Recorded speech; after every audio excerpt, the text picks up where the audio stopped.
everyone, this is Clucloid here with Retro H Gaming, and welcome back to another segment of our playthrough of Atari 50. In this segment, we're going to be picking up where we left off last in the highs and lows timeline for Atari, and that is with the Sword Quest Fire World comic. The comic included with each copy of Sword Quest Fire World, which contained clues to solving the game's puzzle. I'm going to get my blueberry juice. Up. Yeah. Okay, got it.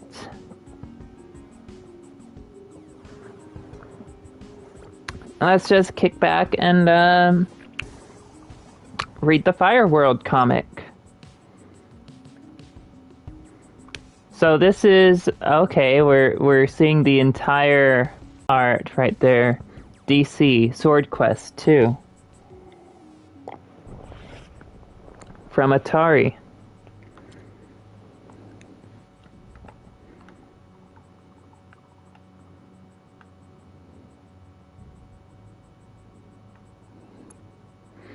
Fire World. In Earthworld Grim, these twins have fought 12 beasts of zodiac birth and mastered thieving as they sought for sword of ultimate worth. Through Fire World's flames they now do rage, while time its toll does add to 7 days, a year, an age, who knows, and a world gone mad.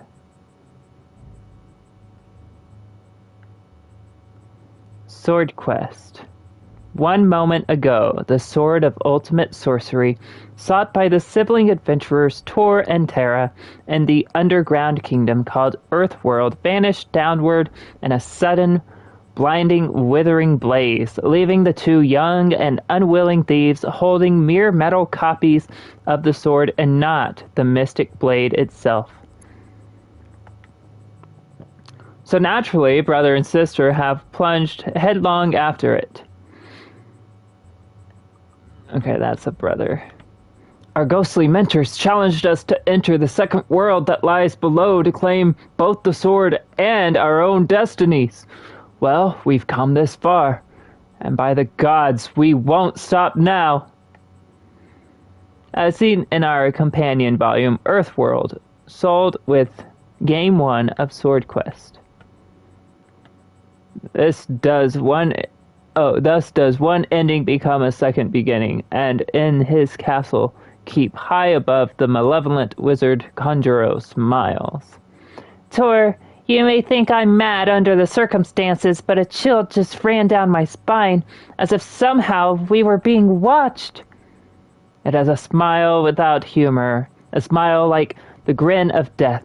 Book 2, Fire World.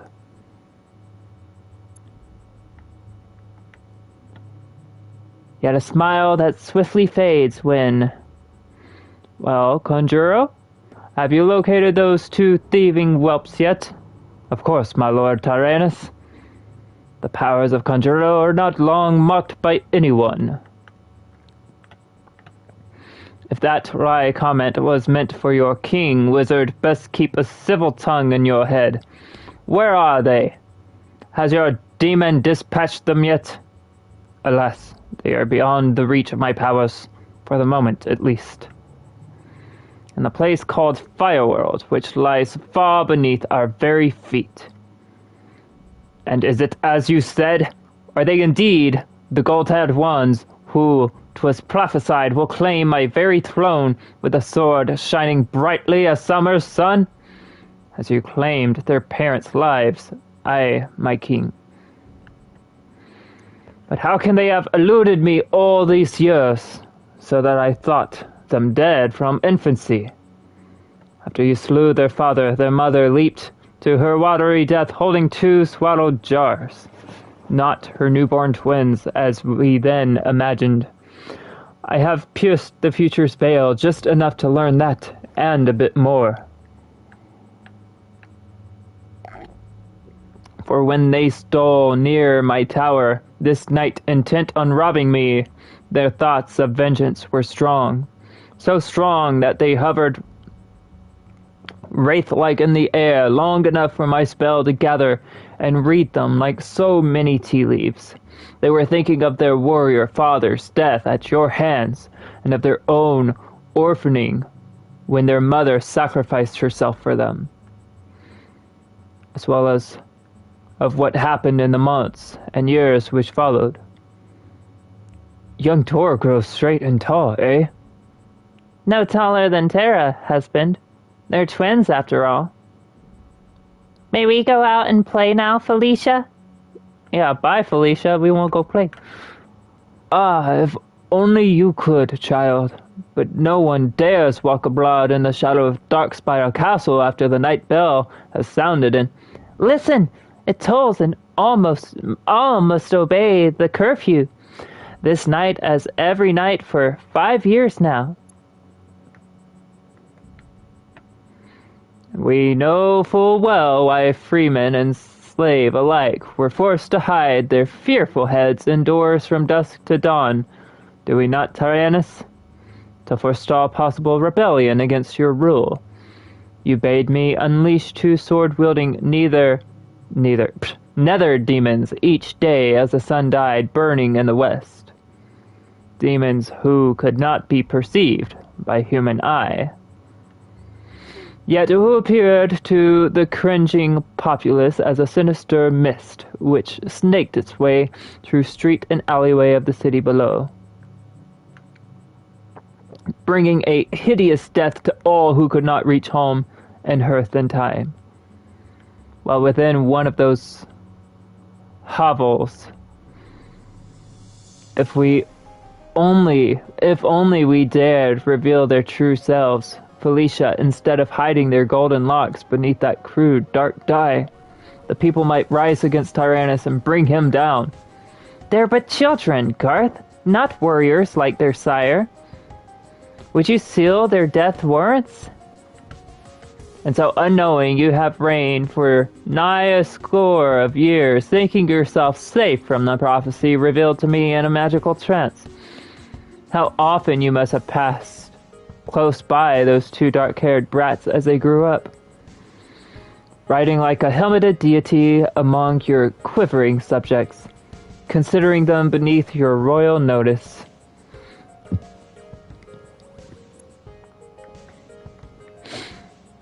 When they were of an age to understand such things, they were told of their true heritage, but still, having never known their real parents, they did not hate.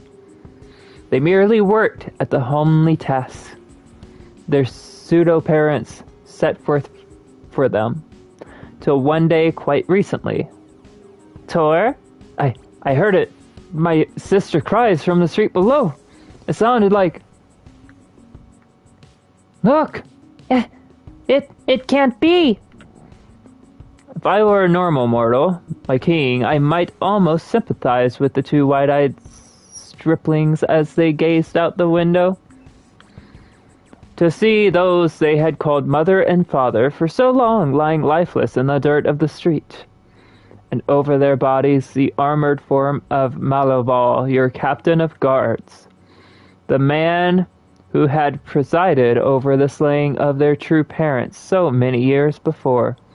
Let this be a lesson to all you peasants. Clear the way when the king's guard come riding, or suffer the consequences of your folly.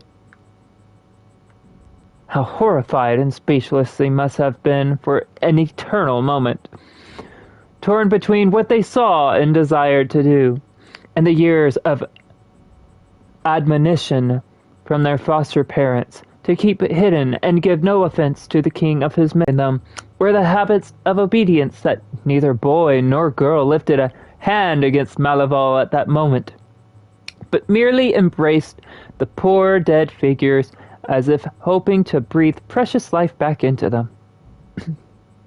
And so it might have remained had Malaval possessed the good sense to keep his own mouth shut.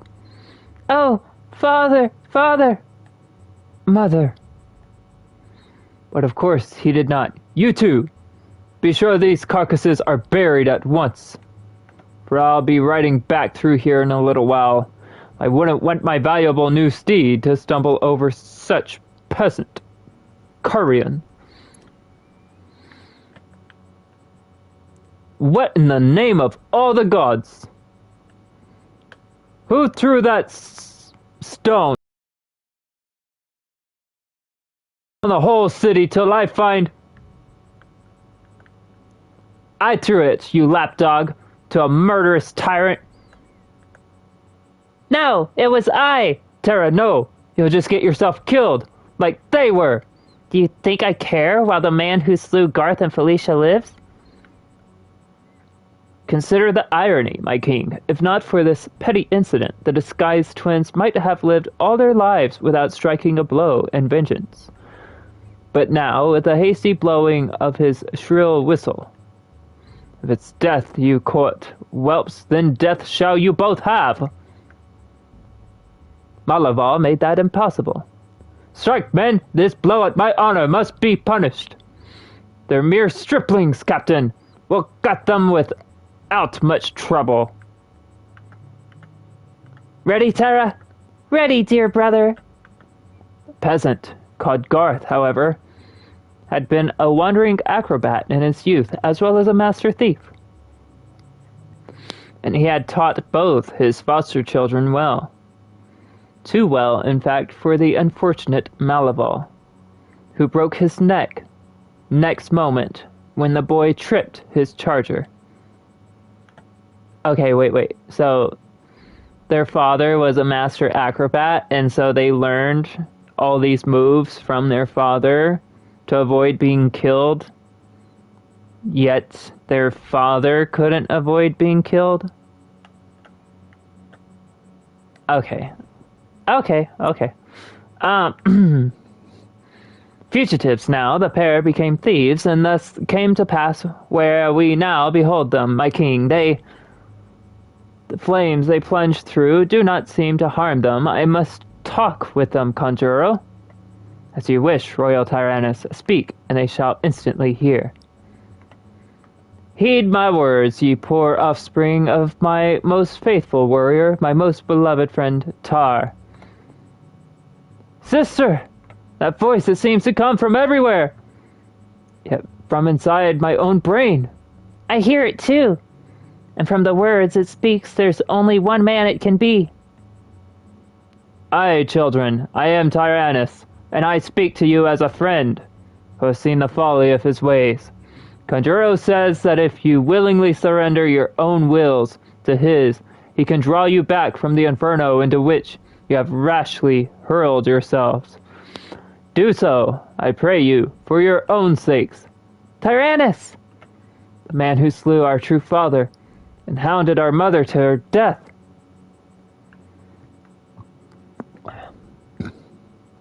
Excuse me. Too true, alas, but a man now vastly changed and repentant and willing to share his throne with those he wronged. Excuse me. With those he wronged in his tragic youth. Do not doom yourselves with foolish actions when I offer you 2/3 of a triple crown. You expect us to trust you? You who they say murdered even his own royal father. What means that to you compared to the riches and power I will grant you? I think of what I offer. Oh, not I think, but think of what I offer, compared to what lies below, even if you survive your fall. Think, my dear young friends, think.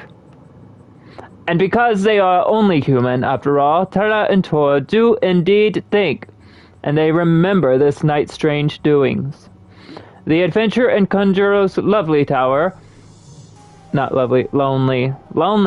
from which they fled, pursued by a thing from beyond. They remember the ghost-like mentor who appeared and bade them seek out the sword of ultimate sorcery, down a dark, yawning pit which led down to the place called Earthworld. It was the mentors said, but the first of 4 worlds the young thieves must follow in pursuit of whatever destiny is held in store for them. Yet what a world it turned out to be. 12 separate and interconnected chambers, each lorded over by a living incarnation of a zodiac symbol, who either attacked or aided the youthful siblings, on their quest for the mystic sword. Still, Tor and Terra preserved and eventually triumphed, gaining not the sword, but at least the zodiacal talisman with it. A talisman which had metamorphosed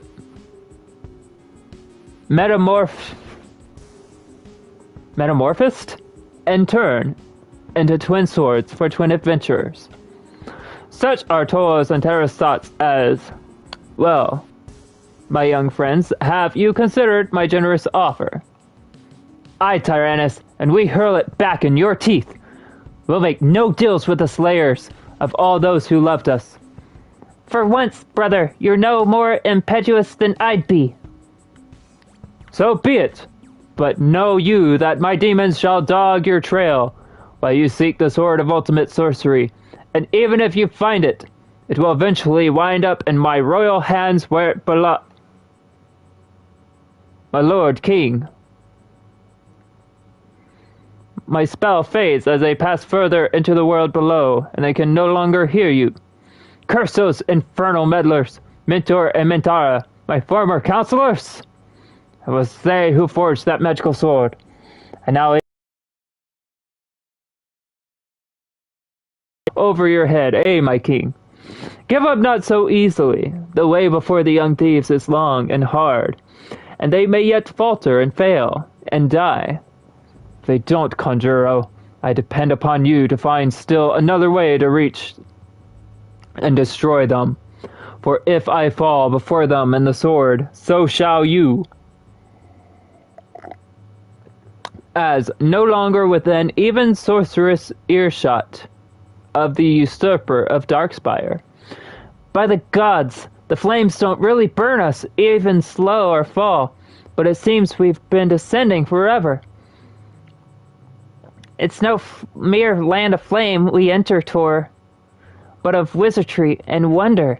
In fact, it seems our downward plunge is about to end. But I don't know if that's a cause for rejoicing or despairing. Shades of 1,000 spirits. Gentle, if stiffingly hot winds seem to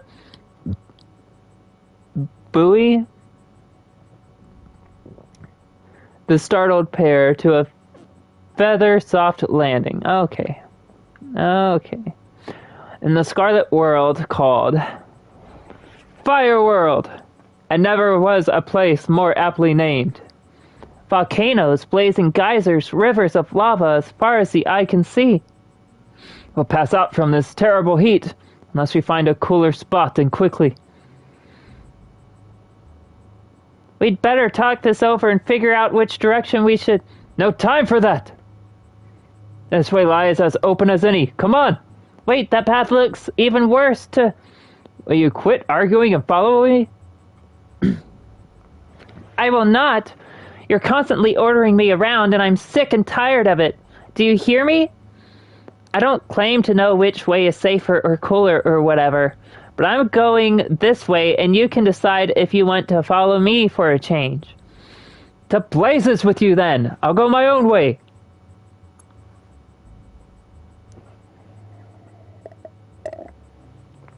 Okay, yeah, you do that. Yet as Terra's lithe form vanishes from view... Now, what made me pick a fight with her that way? Well, nothing to be done for it now. My only hope is to find the sword wherever it fell, then use it to find her and get us both out of here, before we both perish of that horrible heat. Well. Hermanus, old thief, it seems you were right to follow those two cubs. One of them's likely to find the sword of ultimate sorcery you've been seeking for so long. 'Twill then be no trick for a professional thief like yourself to wrest it from those amateurs. But which to follow? What say we let the gods decide? Soon afterward, upon the leftward path chosen by the headstrong Tor. So hot. Getting hotter every minute. Can't see far enough ahead to know if I took the right path or not. Why did I get so pushy with Terra anyway? We should have stuck together, not separated. Too late now, though. My way back is already blocked by fire and lava. Gotta keep going. Find the sword and then Terra before... Gods! Now the flames are shooting up before me as well. Oh, mentors, where are you? Now that I really need you. Wait, I just remembered. Mentara is even now appearing to your wandering sister, but Mentor may be of small service to you. I had no idea I could summon you once I reached Fire World. Once and once only in each of the 4 worlds of the elements can you call upon us, lad. This is that time. Speak. Can you take me to the sword or to Terra? That is a way you must find yourself, alas. Ah, now at least you have asked the proper question, which alone is half the struggle to finding the answer. I shall show you what you ask, Tor. I, and so very much more. And the chalice of light. It's truly a thing of beauty, Mentor. But where is it? How can I reach it and quench my thirst, so I can stay alive long enough to find Terra and the sword? You will find it when you become the mightiest warrior in this world and not before. Yet, if and when you drink of the chalice of light, not only shall you know no more thirst in this fiery place, but you will be immune to her flames, and thus will conquer. Now I must depart. Hold it! Don't go! I'm not through with... Blast! I should have known nobody keeps Mentor around when he decides it's time to go. Just seeing that chalice gave me strength and hope. I'll find it. I'll become the great warrior Mentor said I must be, for the sake of the revenge we seek, and for Terra. Meanwhile, his sister has likewise communicated with the feminine wraith Mentara, and now... This is one time I was just as stupidly stubborn as Tor. I let that stifling heat in this place warp my judgment. Can't go that way, but maybe I'll find respite from the heat in this cave. What?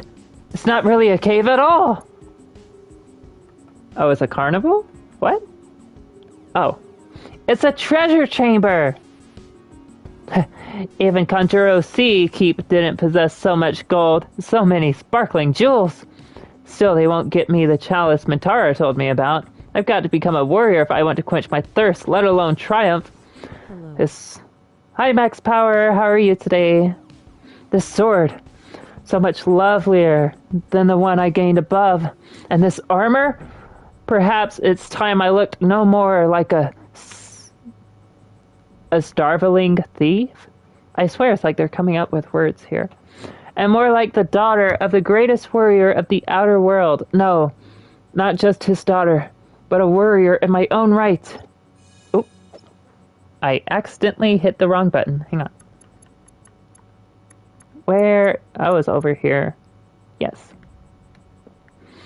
This armor, shield, and sword, so rich and gleaming, I feel I really could conquer this world of fire. Still hot, though. So thirsty, I'd better find the chalice quickly before... Eh? Just got home from work 30 minutes ago. Oh, nice. I just got home from work not long ago, too. What's that in that second chamber? Beyond framed by a crimson blaze.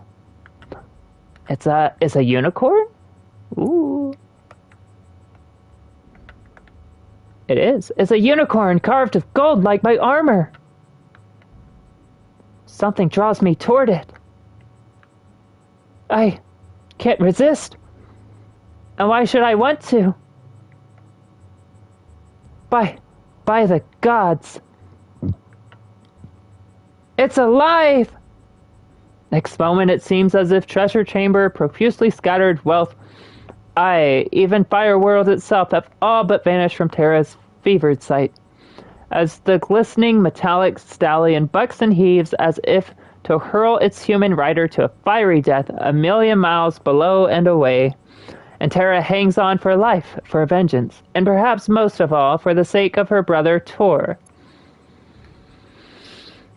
Meanwhile, using the words of Mentor as the foundation of his actions, Tor himself has wandered into yet another of the strange circular chambers, which seem to drink from, perhaps refuge from the numbing heat, and I found a weirdly altar instead. Well, might as well search it before I go on, but I can't imagine whose altar it could be in this devilish place. For I've certainly seen no one about. Like his sister before him, Tor finds armor enough to equip a small army. A king's ransom worth of shields and swords and breastplates and all of fine carved silver. If I'm to become a warrior, maybe it was meant that I find such armor. And if not, why I'm still called a thief back in Tyrannus' kingdom after all. This helmet, indeed, all the armor fits me like a well-tailored glove. It's an omen, all right, and who am I to disregard an omen? The bows and arrows I can do without. They're the weapons of cowards and weaklings, but... What? Loathsome monsters, all aflame, and leaping from out of the very fire. And where else should fire goblins dwell, pray? Come put down your weapons, and we'll take you home with us to see, eh? Oh, it's them talking. Okay, I didn't realize that, because it's like fire. No? Well then, stifling. If you'll not come willingly. Balls of flame leaping from their very fingertips. Only my silver shield saves me from them, even for the moment. Psst, and my sword. It melted at their touch like an icicle under the summer sun. Now you come play with us and Twitter from the outside world. Sure, and this place freezes over. No sword and my knife sure isn't going to stop those things. This bow, maybe it's not such a sissy weapon after all. But the arrowheads are all made of ice? They'll probably turn to steam long before they hit those goblins. Oh well, beggars can't be choosers. Right about now, neither can thieves. Together now, my brother, we must. The fire goblin's cry is cut off in mid-shout. However, as to Tor's great shot, the ice arrow strikes home. And when clouds of steam and smoke have blown away... Well, what do you know? He's frozen stiff. All right, you fugitives from a fireplace, come ahead. The snowshoe's on the other foot now, isn't it? Good. They're all fleeing. Those who still can, anyway.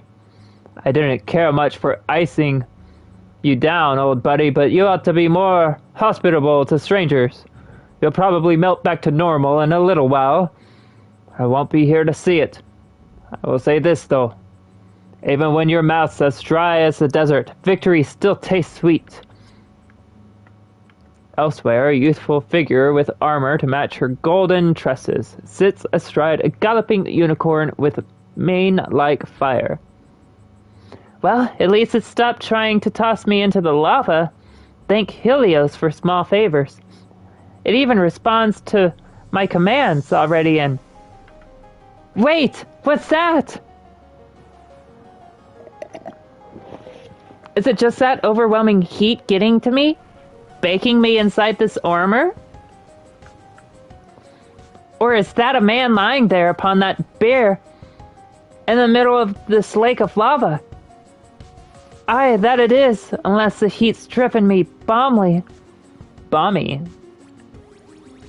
I don't get some of this lingo. A handsome lad, too, full of manly beauty. A strange sort of harmony about his features, somehow. I feel I've seen him before, somewhere, but that's impossible.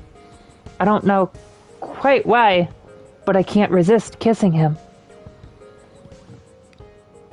Resist? Nay, I want to kiss him. Ah! He's waking up! I hope he won't mind that I... Mind less? Nay, why should I mind, when it was I who put the very idea into your mind? By the gods! The man I kissed, he's turned into some kind of tentacled monster, if he was ever truly human at all. Can't get free, choking me, I can't... Hold, what's that movement over there, near my mount? I hope you won't object to my burrowing your horn your horn steed, dear child. Somehow you don't look as if you'll be needing him again. Hermanus! I'm sorry to do this, lass, really, I am, but I seek the sword of ultimate sorcery too, you know. Then the master thief is gone. And Terra has far more pressing concerns.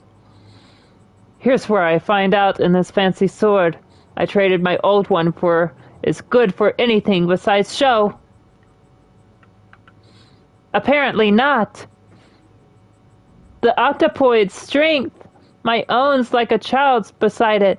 It's drawing me toward it, into escaping maw.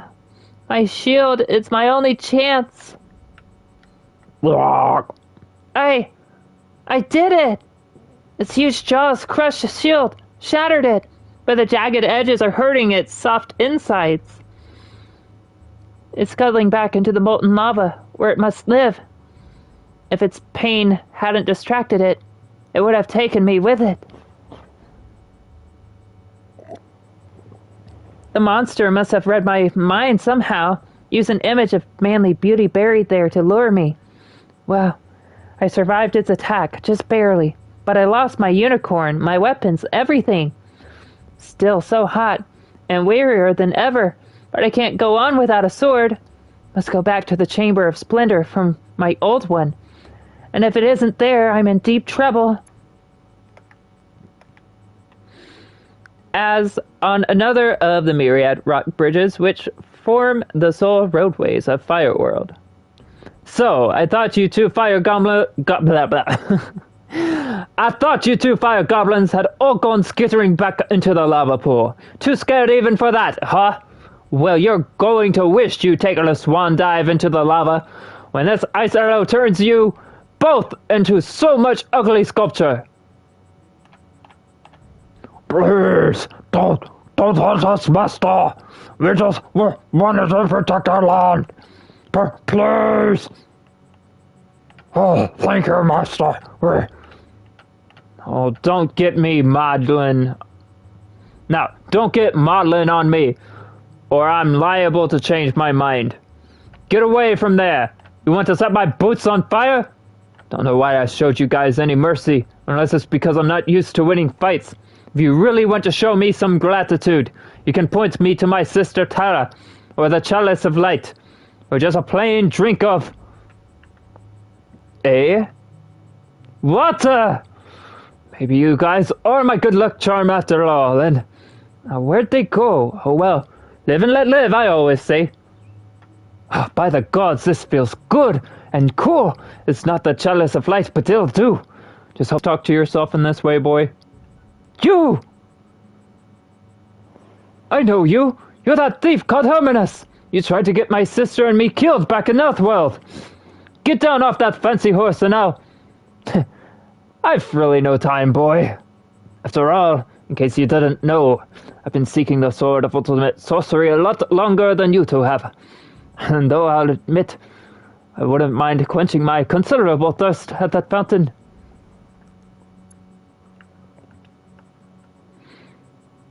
But I don't think I'll settle till I find the same chalice you're looking for.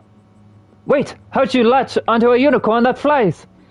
We master thieves don't divulge our secrets to like amateurs, boy. Fare you well. That guy'd steal the coins off a dead man's eyes. Nice looking unicorn, though. Wish I had... Huh? There's something at the bottom of the fountain. Some kind of rolled up parchment. Don't like wasting time when I might be looking for Tara or the sword. But who knows? The way things go in this underground world. Maybe that scroll will tell me how to find them. Besides, a fast cool dip would sure feel good right about now. A few minutes ago, my tongue was hanging out like a dog's from the heat. And now... Oh no! Some kind of gigantic reptile! It must have been lying in wait beneath the fountain floor. It's got my leg, pulling me down.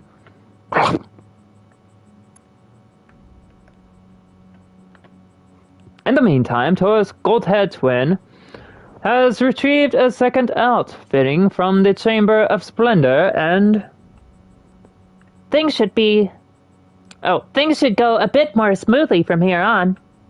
This time I choose my weapons for sturdiness, not sheen. Too bad there wasn't a second suit of armor lying around, but by the gods! Speak of the devil!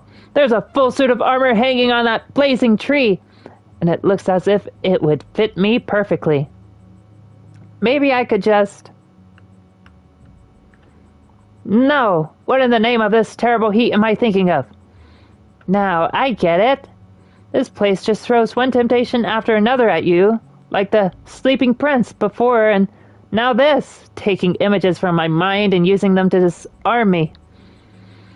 I take off this bit of armor and then be totally unprotected if... Ah! That blast of heat, where did it come from? Squawk! I had to ask. This place never gives up, does it?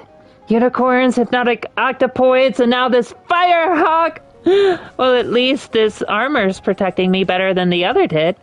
But that last pass by the hawk left me so faint from its sheer unrelenting heat. Unrelenting heat. Another one like it, and I'm done for. Unless I take the bull by the horns, or in this case, the bird by the beak, and see if this feathered fireball will obey a rider as readily as the unicorn did. Well, what do you know? It does. Maybe I am on my way to becoming the warrior Mintara talked about after all. Best thing is, from up here, maybe I can catch a glimpse of Tor if he's... Huh? Those weird little creatures below, gesturing frantically at me as if they're trying to tell me something. Better take a look over where they're... By Darkspire's walls, it's Tor! And it looks as if he's in deep trouble. My blazing birdie won't be able to follow when he and that thing go underwater again. So I better die for it and hope this armor is as light as it feels. Too bad I could have grown to like traveling by Firehawk.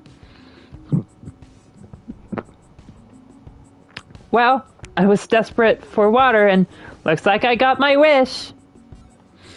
Unless this is another Fireworld's eerie illusions. But no, the other images showed me things I wanted to see. Not things like Tor in danger. Got to make that lizard or whatever it is let go of Tor. Nothing like the direct approach. Clunk. This armor's light, all right. I'm popping up like a cork. Good thing I didn't trade it in. Tor, are you... I won't feel like going swimming for a while, but otherwise... Same old brother of mine. All right, thank the gods. Well, what's wrong, Tor? Aren't you glad to see me? What are you gaping at? You, sister, yes. But not that! Wouldn't you just know it? In a fire-happy place like this, that thing would be a fire breather? Tor, will your shield? I don't know, but our only hope is to fight fire with fire. And pray! It worked! I don't know if that thing's dead or not, and I don't much care. As long as it stays down there, and we're up here. About that question you asked before, Tara. I hope this shows you I'm glad to see you. Oh, Tor, my brother. We were mad to argue. We've got to stick together against this insane world. So, the way I figure it, I gained some sort of understanding of Fireworld, and that's what enabled me to master the Firehawk. I got a little bit wiser myself when I learned I'm not the big strong loner I pretended to be. We still didn't find the chalice, though, let alone the sword. And if this gateway is any evidence, I'm not sure we're going to... It's like a roaring furnace, the greatest inferno we've encountered yet. But now that our paths have joined, our goal must be just beyond it, It must. We can't have come so far, gotten so close only to fail, can we? You didn't let me finish before, Tor, telling you about my understanding of Fireworld. I mastered the Firehawk because I'd beaten the Octopoid, don't you see? Conquer one aspect of this world, and you conquer it all. I'd have stood up to that dragon too if I hadn't panicked. But what's that got to do with... Oh, that's him. But what's that got to do with... Terra, stop! No, the flames can't hurt me if I don't believe they can. It's no good, Terra. That way wouldn't work for me. Wait, I forgot about the parchment. Maybe the ancient wisdom written on it. But can I read it? Tor's right. He couldn't have come with me. He'd have been burned even if I'm not. Must go on, find out what's at the other end of our journey. Now go back for Tor and... Hold on, Terra. I'm coming. The parchment told me the pathway through the flames. Somehow the water I swallowed back at that weird fountain gave me the wisdom to... Huh? Don't tell me. Let me guess. The Chalice of Light! Just think, Tor. Once we drink from it, we won't feel the heat anymore. We won't feel any thirst. We'll have conquered Fireworld just as we did Earthworld, and become the warriors our mentors told us we could be.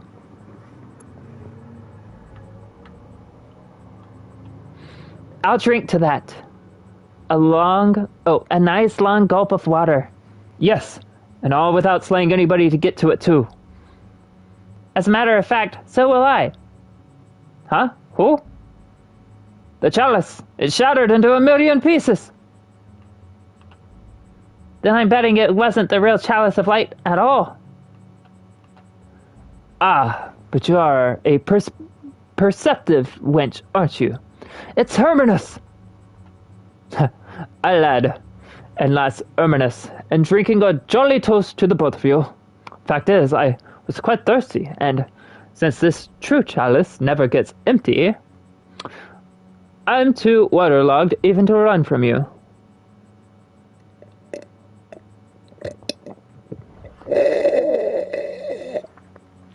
Ah. Give us that chalice, thief. But of course, why not? I've drunk my fill and learned all that's to be learned from it. This is what he means, Tor. Look. There, on the bottom of the chalice. The image of a crown. There it is, my hearties, a clown that waits for me in the third world where hides the sword of ultimate sorcery. He's getting away on that weird unicorn. Let him. After all, we've got the chalice, right? And if what happened in Earthworld was any clue, it should be the key to our next destination. I guess so, but I don't trust that Hermanus. Why should you? He's a thief, isn't he? Just like us. Not like us. We're warriors now, remember? We want the sword to defeat Tyrannus, not just because it's valuable. Terra! Something's happening to the chalice! It's getting bigger right before our eyes! Huh. Where'd all this water come from?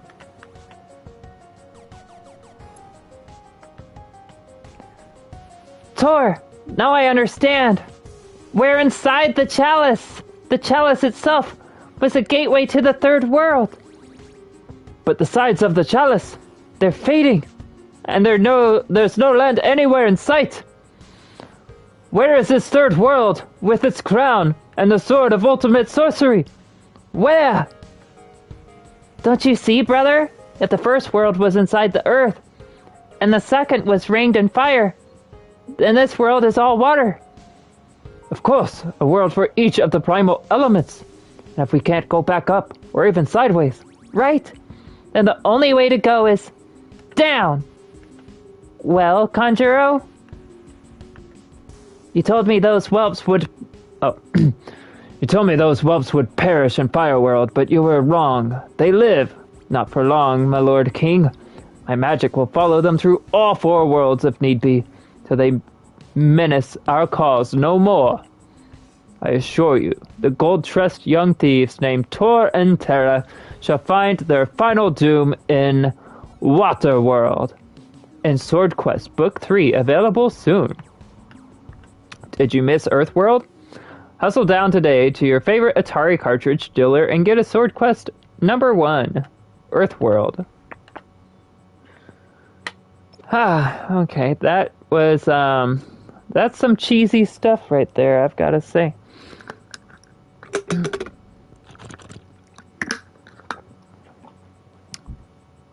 Solution revealed, Chalice 1. Atari unveiled the solution to Sword Quest Fire World in the September-October 1983 issue of Atari Age. In the next issue, it announced that Michael Rideout of Aiken, South Carolina, had won the prize after a showdown between 50 finalists at Atari's Sunnyvale, California office. Atari reorganizes and greets new CEO. In the face of an increasingly competitive video game market, Atari has taken aggressive steps to maintain its leadership position. In May, a major change in the corporation structure was announced. This was followed in July by the news that Raymond E. Kassar, Atari's chairman for 5.5 years, had resigned his position. Mr. Kassar will continue on as a consultant. James J. Morgan was named chairman and chief executive officer of Atari in the past. Atari maintains separate divisions for consumer electronics, video games, and home computers. Now games and computers will be combined, allowing more efficient efforts in product development, sales, and marketing. Another change which should prove significant to Atari game fans is the consolidation of all programming, including coin video, home video, and computers, into a single organizational unit. Atari hopes that these and other internal changes will bring together the best minds throughout the company in a unified creative effort. On September 6th, Atari welcomed Jim Morgan, 41, who had been executive vice president of Philip Morris Incorporated. As Mr. Morgan told one interviewer, "I'm looking forward to working with the people of Atari and to building this company into being the absolute best at what it does in its industry. I measure everything to do with business on whether or not you're best at what you do." Sword Quest Fire World finalists chosen. 50 talented video game adventurers will be flown to Atari headquarters in November 1983 to compete for the gold, jewel-encrusted Chalice, which is first prize in the Sword Quest Fire World competition. The winner of this round then moves on to the finals, where he or she will compete with the winners of the other 3 Sword Quest contest rounds for the grand prize, a dazzling golden sword valued at $50,000. A total of 73 contestants submitted valid entries with the 5-word answer to the Fire World puzzle. They were then narrowed down to 50 finalists through a statement completion essay tiebreaker. Skillful players could uncover 10 numerical clues hidden in the Fire World cartridge. Only 5 of these lead to valid word clues in the DC comic book, which comes with the cartridge, though the secret to identifying the correct clues is contained in the poem on page 2 of the comic book. The phrase "add to 7" is printed in larger type.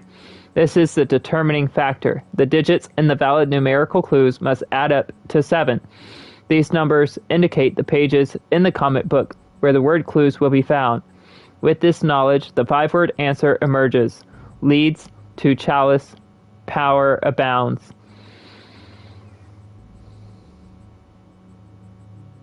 Hero programmer nabs hit and run suspect. Dave Thurer, the creator of Atari Tempest, was on the road on the 4th of July, headed for a fireworks display. He noticed some teenagers crossing the busy highway. One boy hesitated behind his friends. The next moment, he was knocked into the air by a pickup truck, and the driver kept on going. Dave stopped to check on the boy, 15-year-old Michael McCauley, who was lying on the pavement. Then he took off in his Porsche 928 in pursuit of the pickup. "I figure the person who hit him must have gotten in onto 280, he told the San Jose Mercury.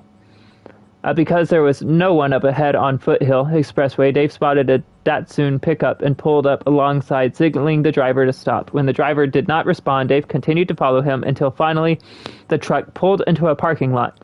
He rolled down the window and said, "What are they going to do to me?" I warned him he'd better get back there or it would be a felony, Dave recalls. He convinced the driver to return to the scene of the accident, where he was arrested on charges of felony hit and run, drunken driving, giving false information to a police officer, and driving without a license. The victim suffered a severed spine and is paralyzed from the waist down. Police say that without Dave's assistance, the driver would have gotten away. Officer Ralph Anderson of the California Highway Patrol told the Mercury, "I wish there were more like him. Usually it doesn't happen this way." Wow. That's really sad, though. 15-year-old severed his spine. That's... yikes. Quad Run. Designed by Steve Wojta, Quad Run was the first 2600 game to use voice synthesis. It was released exclusively through the mail-order Atari Club in limited quantities, making it a high-price collectible today. It's fun times 4. Quad Run. Do do do.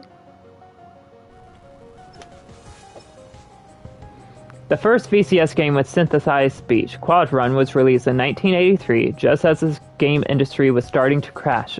Oh, just as it was starting to crash. Oh no.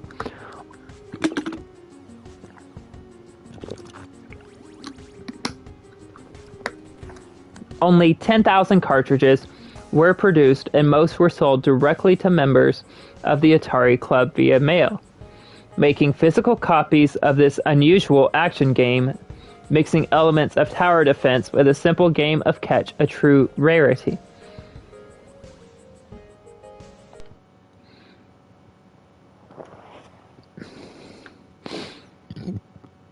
Quadrant. 10 goons, okay.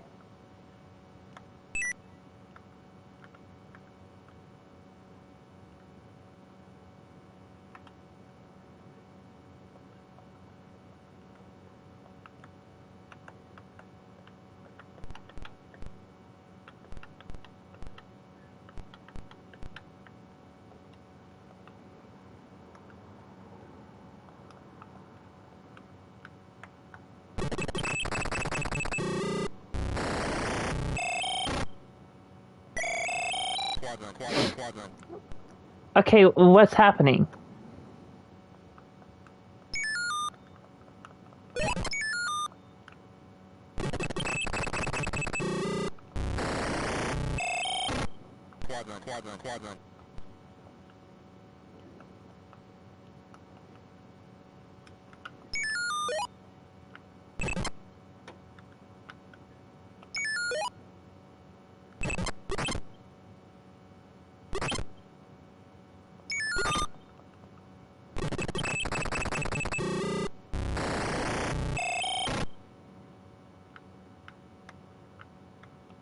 Quadrant. Quadrant.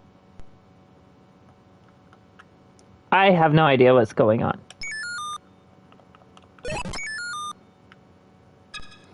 Okay. Well, that's fun. Real Sports Soccer. Atari continued the Real Sports series with Real Sports Soccer, whereas the previous 2600 soccer games had depicted the players as blobs. The Real Sports version offered more realistic humans, designed by Michael Cierchio and Jerome Domerat. Okay. Single and two-player games. Real Sports Soccer, Atari 2600. Part of Atari's revamped sports series with a focus on improved graphics and deeper gameplay, Real Sports Soccer offers 3-on-3 matches on a horizontal playfield. The lack of goaltenders makes for high-scoring games.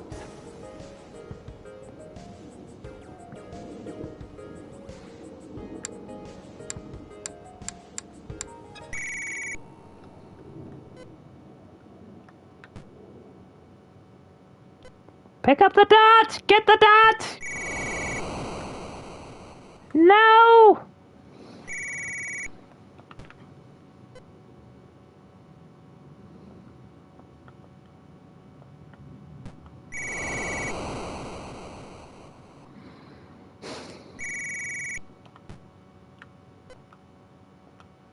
Okay, that's how you switch control of a person, but how do you kick the ball?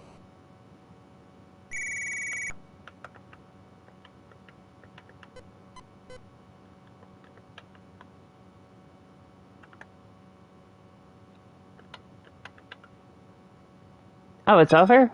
Oh, okay.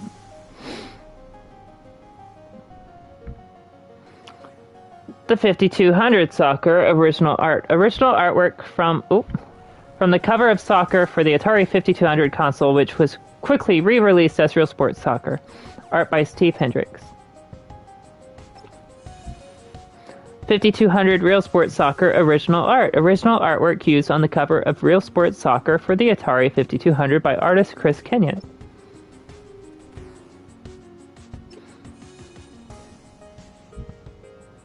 Real Sports Tennis. Real Sports Tennis was graphically impressive even by the higher standards of the Real Sports series. Players entered their name on the on-screen scoreboard before the match began.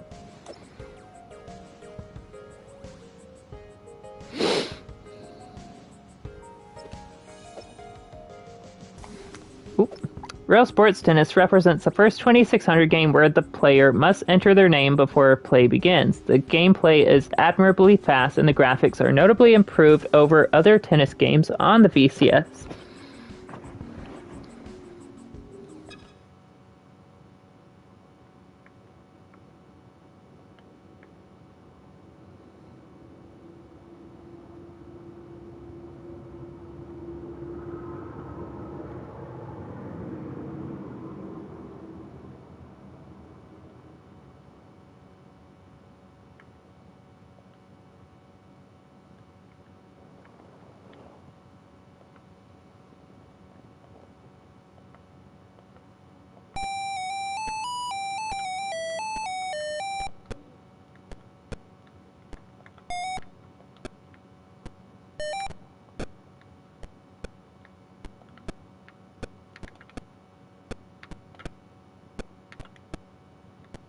Oh hey, this is better than Wii Sports.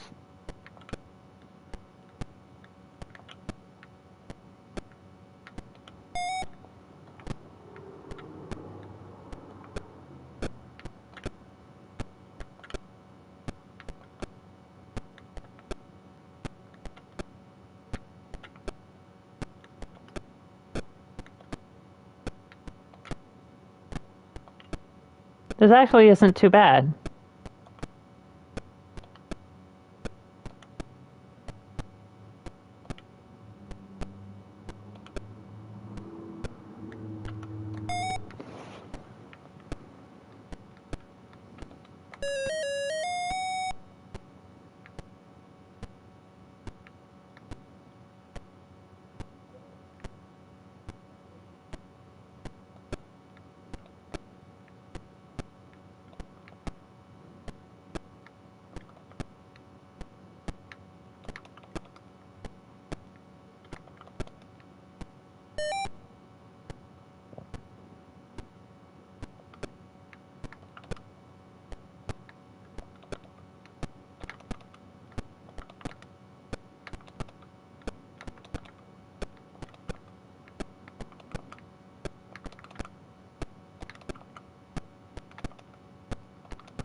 Hey.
Okay, yeah, that is tennis.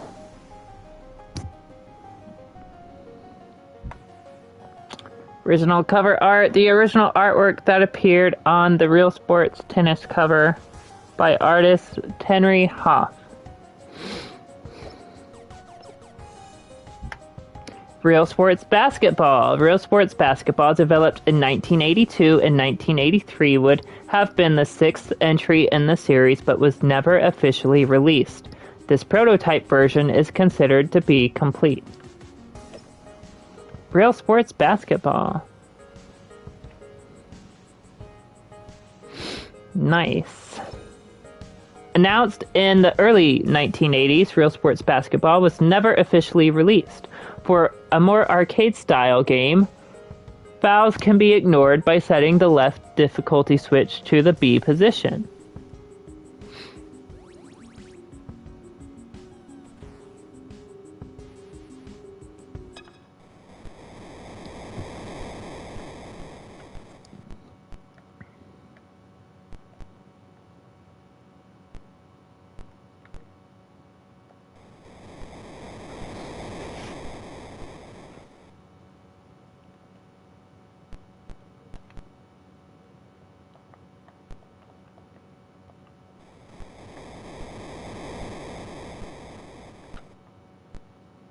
This is complete.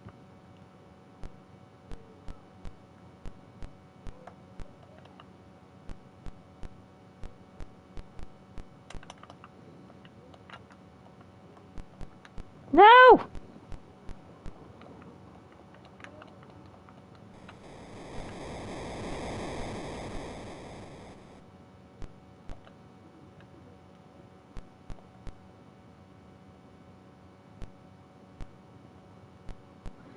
You wouldn't go up any further than that. Okay, yeah, well, that's that. That's a good thing that one didn't release. Okay, let's see. The Crash.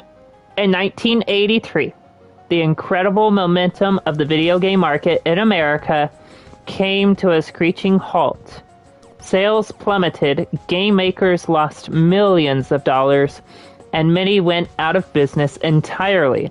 In this video feature, Atari designers and players discuss the conditions that led to the crash.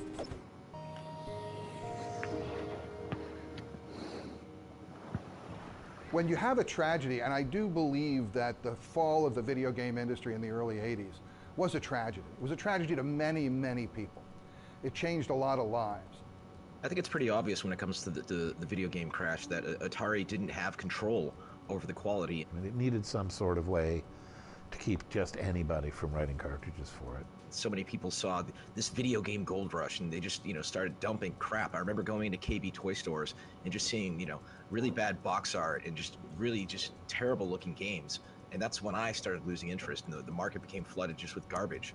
And it ultimately led to, of course, things like E.T. being, actually buried in the desert like garbage. And what happened was that E.T. became the face of the crash of the video game industry, and I, of course, was the butt behind the face. That's kind of the way it went.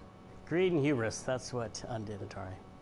If they just had worked more from a place of focusing on making great games and delivering great games to the customer instead of how can we maximize revenue, I feel like they'd still be a huge powerhouse today. Frankly, Warner did not understand technology, didn't understand the consumer marketplace, the video game, and so Ray Kassar, I think was afraid of releasing new product because it might not be as successful as VCS. So that's a sure way to fail. I regret that we didn't have a new console by '84 that would have made it so that Atari continued to be a really viable business. We never, ever got down to ever having any process by which we could come up with a better system. Even to say, I think people do believe that, like, if they had just released like the 5200 earlier, or if they released the 7800, or they had done different things, they would could never have, like, they would have survived the crash a lot better, and they would be like a powerhouse today. You know, like as a kid, I didn't know much about business, but I just felt like something was wrong. No one knew anything. Certainly no one knew how to replace an existing console with a new one. The real one-liner about why the game industry crashed and went away is that it was a first product life cycle and nobody knew what to do.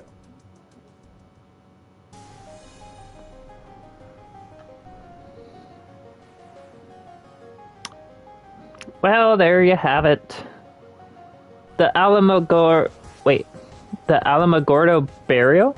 In September of 1983, Atari disposed of several tons of unsold or unsellable video games in a landfill in Alamogordo, New Mexico. This tale, symbolic of the market crash, passed into urban legend. In 2014, a documentary crew excavated the games.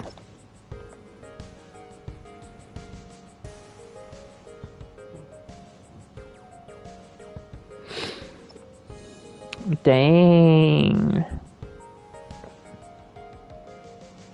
Miner 2049er?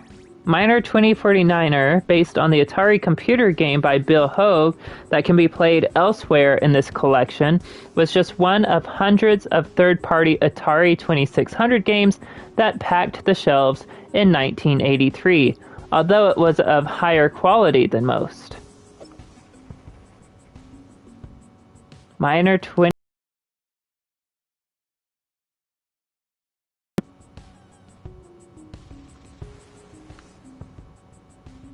Sears Video Arcade. Ooh.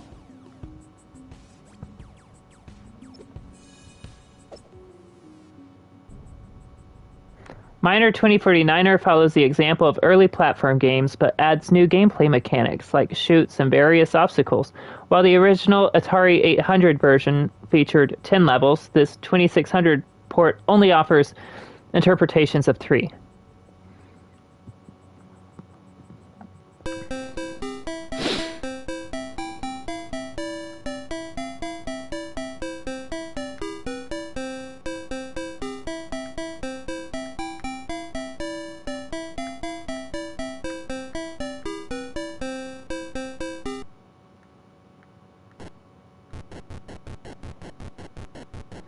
So this is like their take on Donkey Kong, or...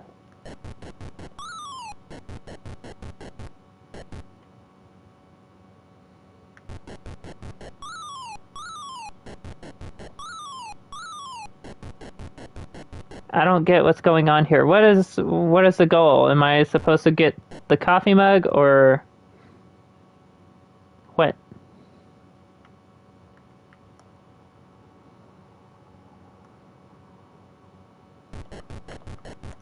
What is my goal as Miner 49er? What is happening here?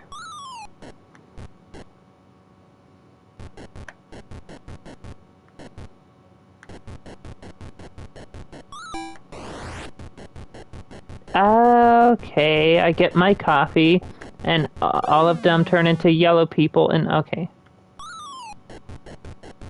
And then I still die. Okay, they turn back into different colors. Okay. And why is... What?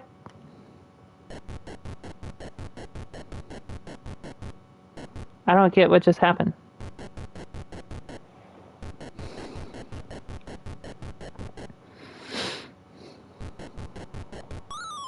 And why is the floor changing colors? And what just happened?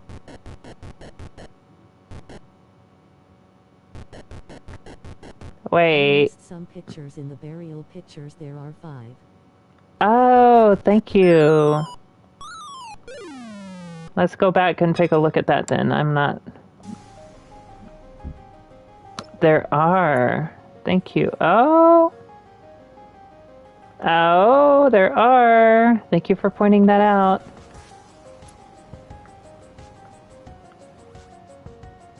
Oh, there's E.T.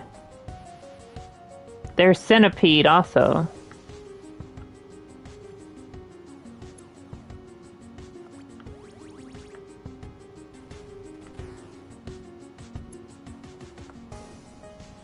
It's all E.T. Dang.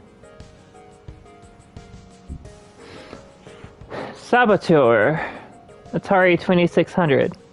I was hoping to play more 5200, but like there's, what, maybe one? And then the rest have been 2600 releases. So the Atari designer Howard Scott Warshaw's final game would have been a shooter called Saboteur. Warshaw left the company before it was completed, and it was never released. This playable version is a nearly finished prototype.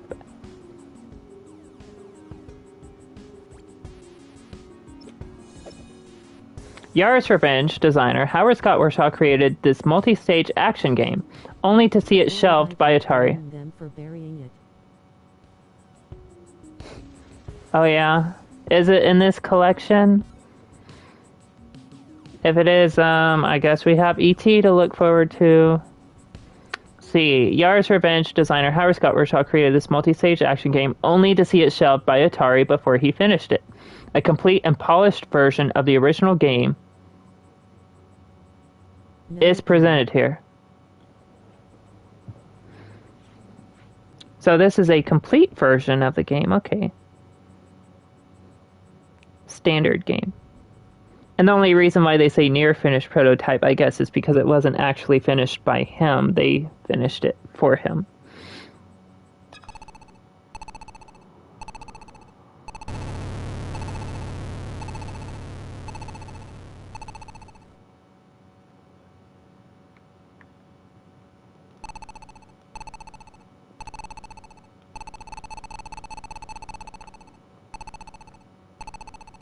Okay, what is going on here?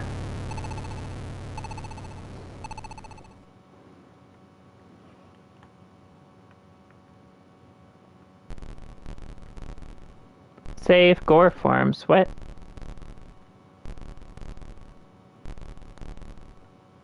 Hello. Hi, Sophie. How are you? Oh, I can shoot stuff. Okay.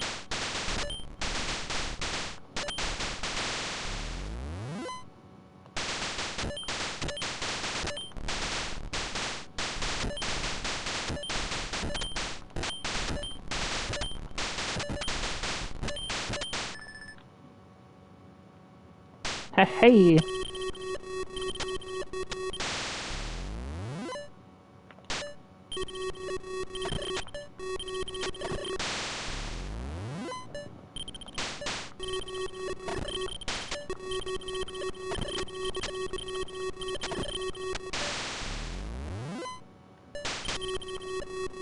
Can I touch it? No, I can't.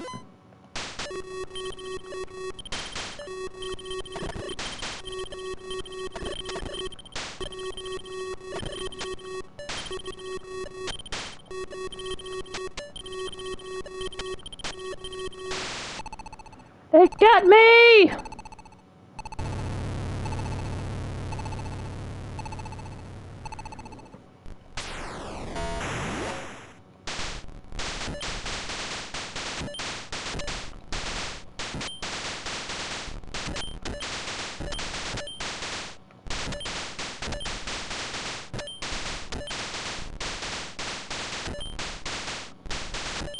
It's a good thing it is not in this collection because you won't get scarred for life, lol.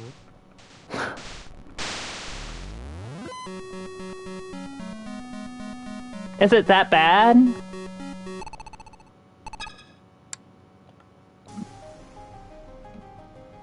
So that was Saboteur. Another 2600 game. Where's another 5200? These are all 2600s. Gravatar. Did we play Gravatar already? That was an arcade game, right? Yeah, a conversion of the 1982 arcade game. 2600 version of Gravatar keeps the basic gameplay of navigating the gravitational pull of a planet, but loses the high-resolution vector graphics. Of course, of course. Defeat the deadly G-forces. Oh, okay, we can't actually play this one. It's just a picture of it, so... Oh my god, no, not another sword quest. Please, no. I freaking... The comic books are so cheesy and the games are so terrible. It's like, oh my god. The only reason why people bought it was because of the contest. I mean, that's probably why they made the contest, is because they probably knew it was trash and no one was buying it without the contest. So, I'm just gonna put that out there. I don't know if anyone actually liked the game. I'm sorry if I hurt your feelings, but that is my honest opinion. Let's see. The third in the Sword Quest series, Waterworld, was sold exclusively through the Atari Club mail order service, and original cartridges are thus very difficult to find in any condition today. Well, if it's as bad as the other two were, then people probably aren't looking for it anyway. Let's see. Exclusive inside exciting new DC comic book. Now, is it actually exciting this time, or are we just saying that for the giggles? Let's see. When the $25,000 jeweled crown. Sword Quest Waterworld. Oh my god. That looks so bad. No, I don't want to play this. Oh my god. Okay. Offering a mix of Twitch action and exploration, the rarest Sword Quest cartridge was only sold by mail order to members of the Atari Club. Waterworld's puzzle was solved, and as required by law, a final round of the contest was held, but the winner's identity and the fate of the solid gold crown of life are unknown to this day. Really? Really? They didn't publish that in the magazine? Or okay, so we start out swimming with fishies.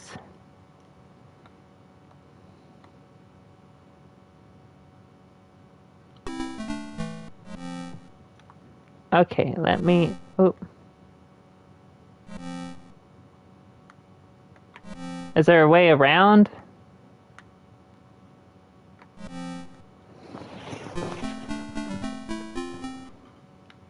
Okay, there's an eye, some heels, a bow tie.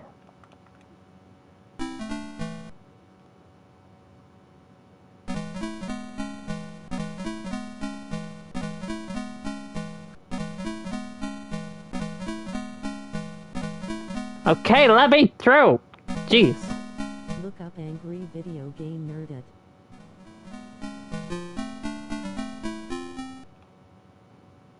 I have to check that out later. Let's see. There's a bunch of random stuff just laying here. I got the jewel from the comic book they used a couple times. You'll find out why. Oh, I jump on the water. That makes sense. You jump on the water.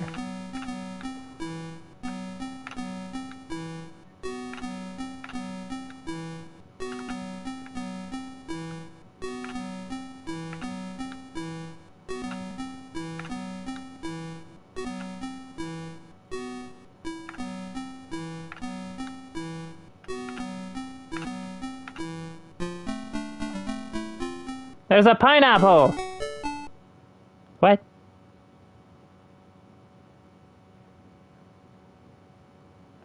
It was a sword and domo sitting there. What just happened?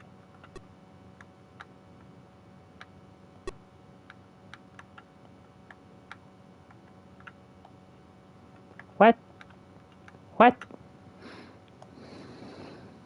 Okay, I guess I'm leaving that there. Oh, there's that sword.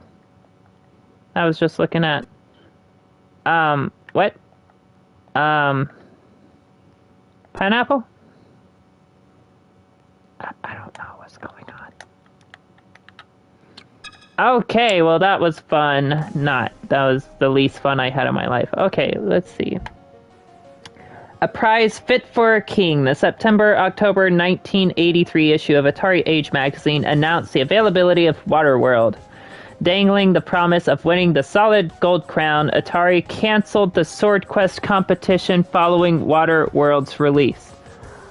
Ha! Ha, okay.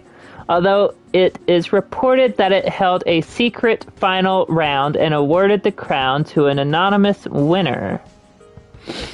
Who won the sword? They canceled it. And everyone was buying these games simply for the contest because the game was trash. Oh my god.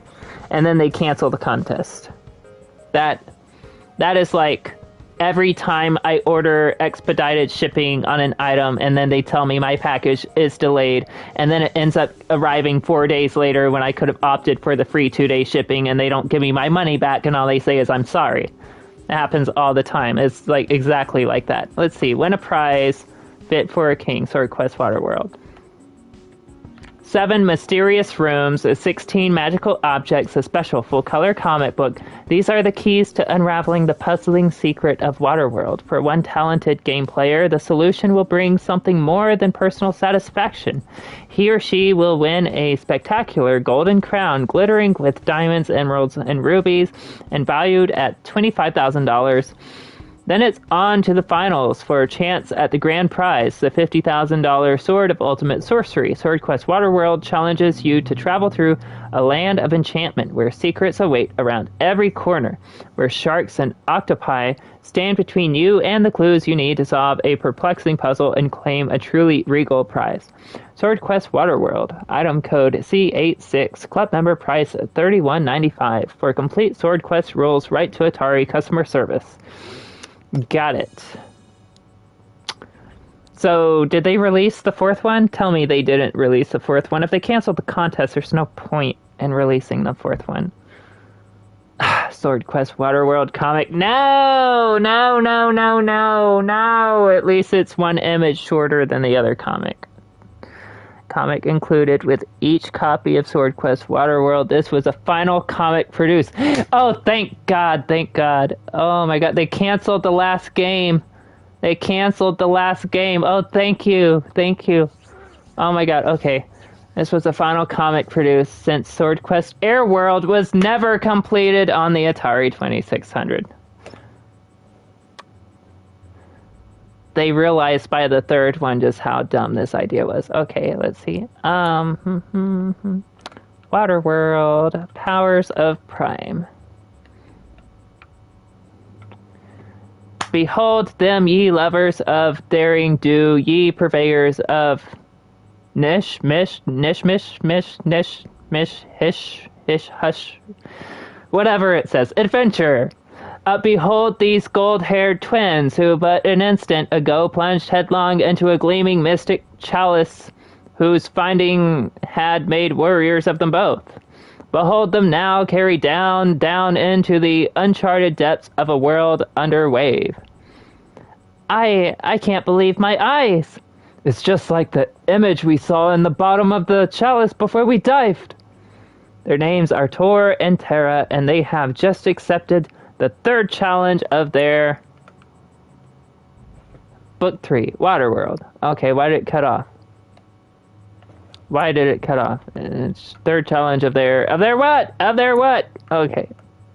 Oh, of their Waterworld. Okay, I get it. A crown, and it's no mirage. It's real and it's magnificent if we can only... But even as the plummeting siblings recover control of their limbs and begin to arc their little bodies, their lithe bodies toward the gleaming prize. Okay, let's keep it together. It shimmers beyond their reach with a frustrating, we should have known whatever that thing was. I guess it isn't for the likes of a couple of thieves turned warriors. Each of the other two worlds we've encountered and had a special talisman which would help us if we grasped it. The crown must be Water World's. Earth World and Fire World, also available on Atari cartridges.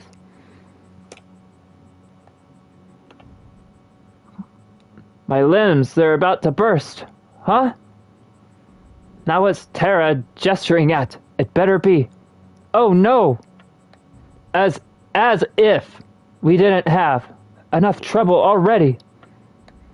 We're caught in some kind of whirlpool spout. Oh, it's the Amazon rainforest. Wet. Born of the mystic chalice, the gargantuan spot carries a youthful fate, toss pair high-hish into the air. High-hish? Hish? Wish? Hish? Sish? Pish? Whatever that says. Okay. Far above the ice-flecked, water-covered surface of this eerie new world, they have not even time to glimpse. Only to drop them again some distance away. Landed amid some strange kind of seaweed getting all tangled up. Wonder what kind of world this one will turn out to be. If we ever stop being tossed around long enough to take a look at it. Good girl, Terra. Free already. Floating toward the surface and another gulp of air. My armor's lightweight, too, so I'll just... Huh?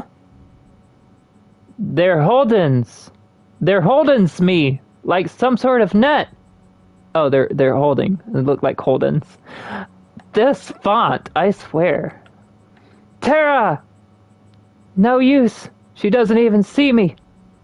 Probably thinks we fell leagues apart. Need air! Shouldn't take my knife long to saw through. Gods! And this won't... Oh, not in this, it's this. Okay. Won't cut half fast enough. And I'm going to die here, only a few meters below the surface. No! I can't! I won't accept that! If I die, I die trying. Got to keep hacking away at this stuff, even if... Terra! Is that...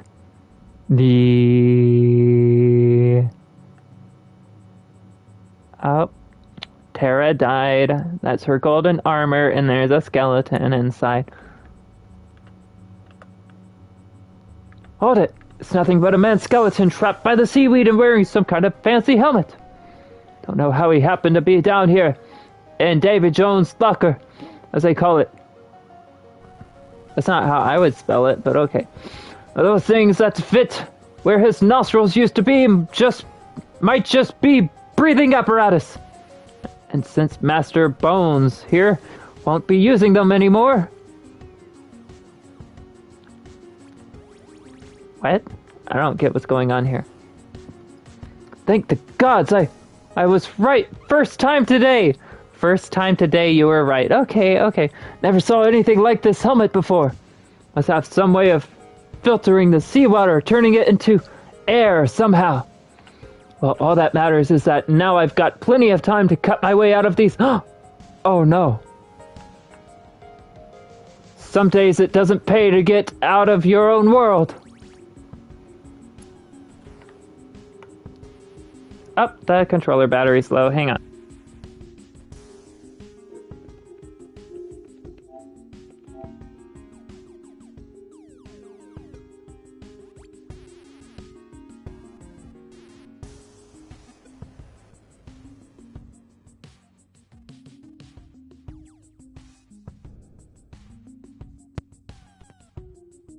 Back, okay. As if these tentacles aren't holding me tight enough. I sure don't like the looks of those things coming at all.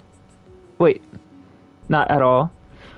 Don't like the look of those things coming at... Arrgh! My armor protected me just barely, maybe cracked a rib or three. But since my mail shirt's now about as much protection as a shield of wet parchment, might as well get rid of it and use the extra speed I gain. Wait, he's taking off all his clothes? What? To strike at old snaky legs faster than he'd think I... got him! But his grip's so tight. Everything going black. In his extreme agony, the gigantic octopod does what Tor's human muscles and purloined dagger could never have done in time. It rips the restraining net of gathered seaweed asunder as if 'twere but a thing made of strands of rotted grass. And moments later, out of the mad welter of seaweed and slaughter, two separate objects, both gleaming in their own ways, go floating up, becoming entangled by an errant fate as they rise slowly, inexorably surfaceward. As above, where icy winds blow like invisible messengers of death across a world seemingly all blue and white. Tor! Where are you, Tor? The only answer is the rending and cracking of icebergs, muffled by distance and mist. Yeah, he didn't come up. That means, even though it's even cold enough up here to make icicles out of a dragon's breath, I've got to go back after him. So murky. Can't. Wait. Something ascending from below. Tor? No! Oh, gods! He's dead! Dead! No, not quite yet, dear Terra. But soon, very soon. And if he perish, shall his gold-trussed twin be far behind? Ah, my king, the chamber of Conjuro is honored by your most gracious presence.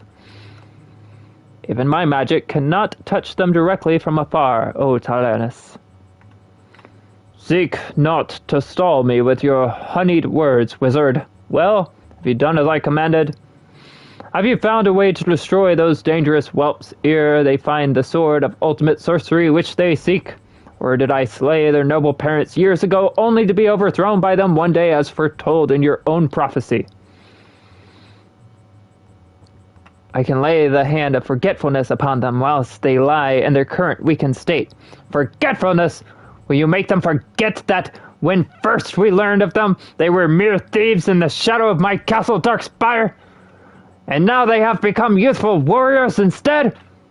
My spell can make them forget far more than that, sire. Even if they manage to survive the icy torments and and smothering waters they now endure, observe.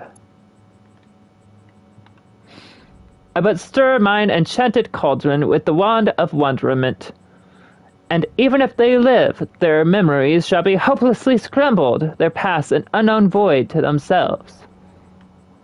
They'll forget not only their sword quest, but all that has transpired in their young lives until this very moment, or just until this moment.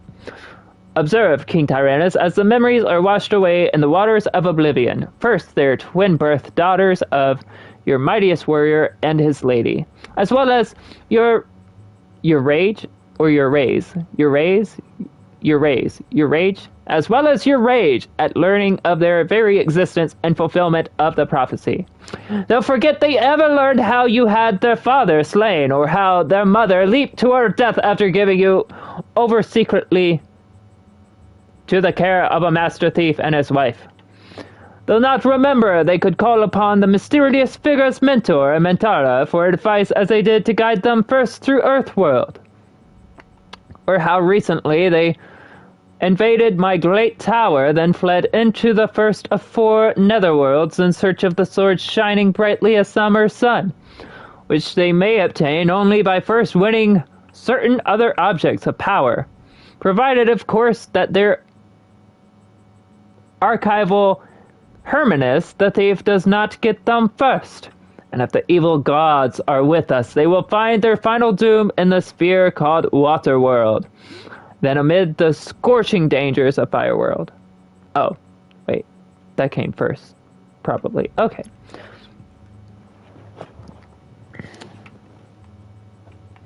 Next moment, above the water, tears fade from Terra's eyes as she forsets the very one for whom they were shed. While beneath the deceptively placid surface, unaware. Thank the gods I'm alive. Thanks to this mask, I'm still breathing. Huh? What's that sudden churning in the water? something. Yeah! Some kind of giant shark-like fish. No. There are several of them. And it looks like they've all decided I'm the main part of a one-course meal. And me without so much as a sharp object to call my own. Can't go up. They'd pick me off for sure. Only hope to dive downward. Fast. Hope I can find a place to... What? I don't see any caves handy. But that sunken city ought to fill the bill. Just fine if I can reach it.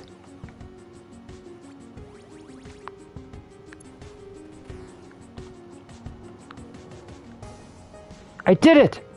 Either I'm the greatest swimmer anybody's ever seen, or at least the luckiest, or else... Wait a second. Just noticed those things seem to be holding back a bit, as if they weren't chasing me so much as hurting me. Not that I dare stick around to find out which. Anyway, maybe they won't follow me. In here! Some kind of vast hall, and the whole place seems made of living, glowing coral. Plenty of fish around, but at least none bigger than I am. Relax. Well, so much for that line of thought. Those crossed swords, they may be my only chance. No good, they won't come loose. Now what? A giant pearl, or whatever it is inside that big clam. Maybe I can hurl it down the throat of one of those sharks. Then get away while it's choking. Not likely, I know, but otherwise, this is the end of the road.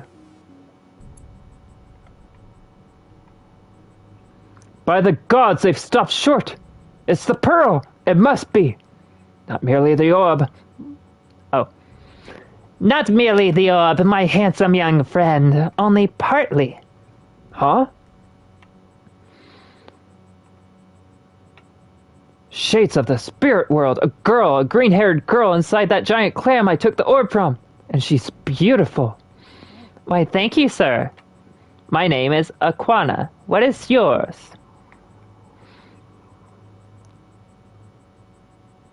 Okay, does he say? But I see you do not know your name now. Strange. Or how strange? My orb, if you please. What do you mean I don't... Hey, you're right. I don't remember it. Or much of anything else. What's more, I seem to be talking... But how, down here? Not talking, thinking. Telepathy is much more useful underwater than speech. Still doesn't tell me who I am. I shall call you Aquan. Is that not... Oh wait, she's going to call him Aquan. I shall call you Aquan. Is that not a fine name? Exquisite. But what makes you think it's mine? What makes you believe it's not? You awakened me from the prison in which Conjuro placed me eons ago. We will be able to fight him if still he lives once we find the crown of life. Conjuro? That name has a familiar ring somehow. A most evil wizard of the outworlds who laid waste my kingdom with his magic in those days when I ruled Aqualania.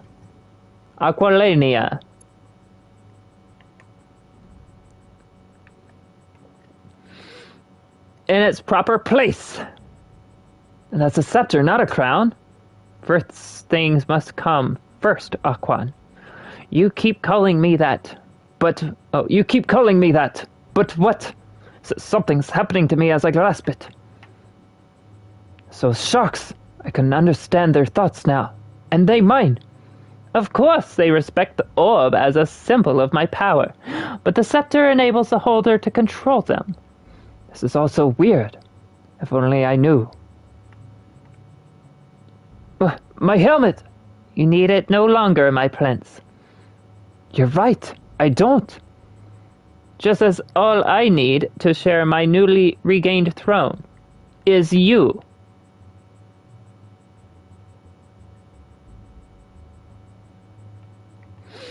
Above, a second youthful figure wakes, trembling with cold.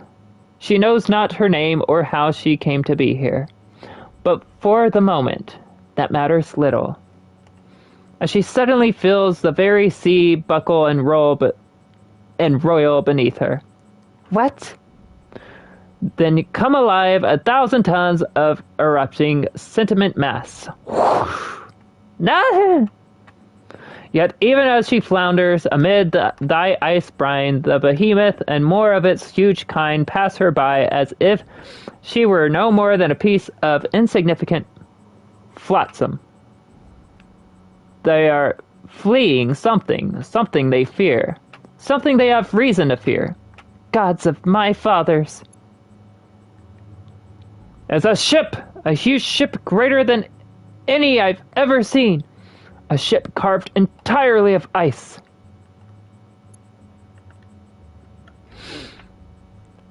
They'll never see me, hear me unless... Just then a staggering shape looms, and she who was Terra seizes both moment and monster, holding fast for dearest life itself.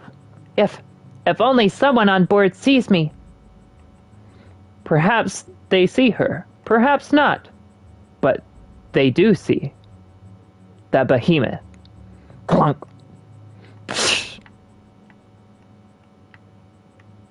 Where? Or maybe I should say, who? Oh wait, that's her. Or maybe I should say, who? Or even what? Out of the polar sea, a pretty fish, hauled we awards. Aye, scab, but methinks will not throw her back. No, her. Keep we. Here come little Winchy. Listen, you apes in ship's clothing. Keep away from me. Or I'll deal harshly with you both. Looks to me like you already have, Les. Oof. And who might you be, old crow in the nest? Swoop down here and I'll slice off your beak. I can only guess what she's referring to. Why don't you know me in my pirate gear, girl? Hermanus is used to making a far stronger impression on folks than that. In our first 2 games issues. Hermanus? It's not a name I know, fellow, but then why should I, when I know not my own? Eh, you don't know? Hold it there. I'll be right down. You'd best hurry, Hermanus. So, or you'll have to become shark's meat yourself if you want to jaw with her. Aye, down with the scab, will she? Over the side with, huh? There's some of you scum who'll be tickling the shark's bellies from the inside if you don't watch your tread. And remember, there is Captain Floss, who gives the orders on board the pirate ship Ice Queen. A bit more quiet now, eh? That's more like it. I warn you, Captain, the man had a good idea to make this one walk a short plank. I've had truck with her before. She's trouble, she is, and... Silence, knave. Just because we finished you out of the drink does...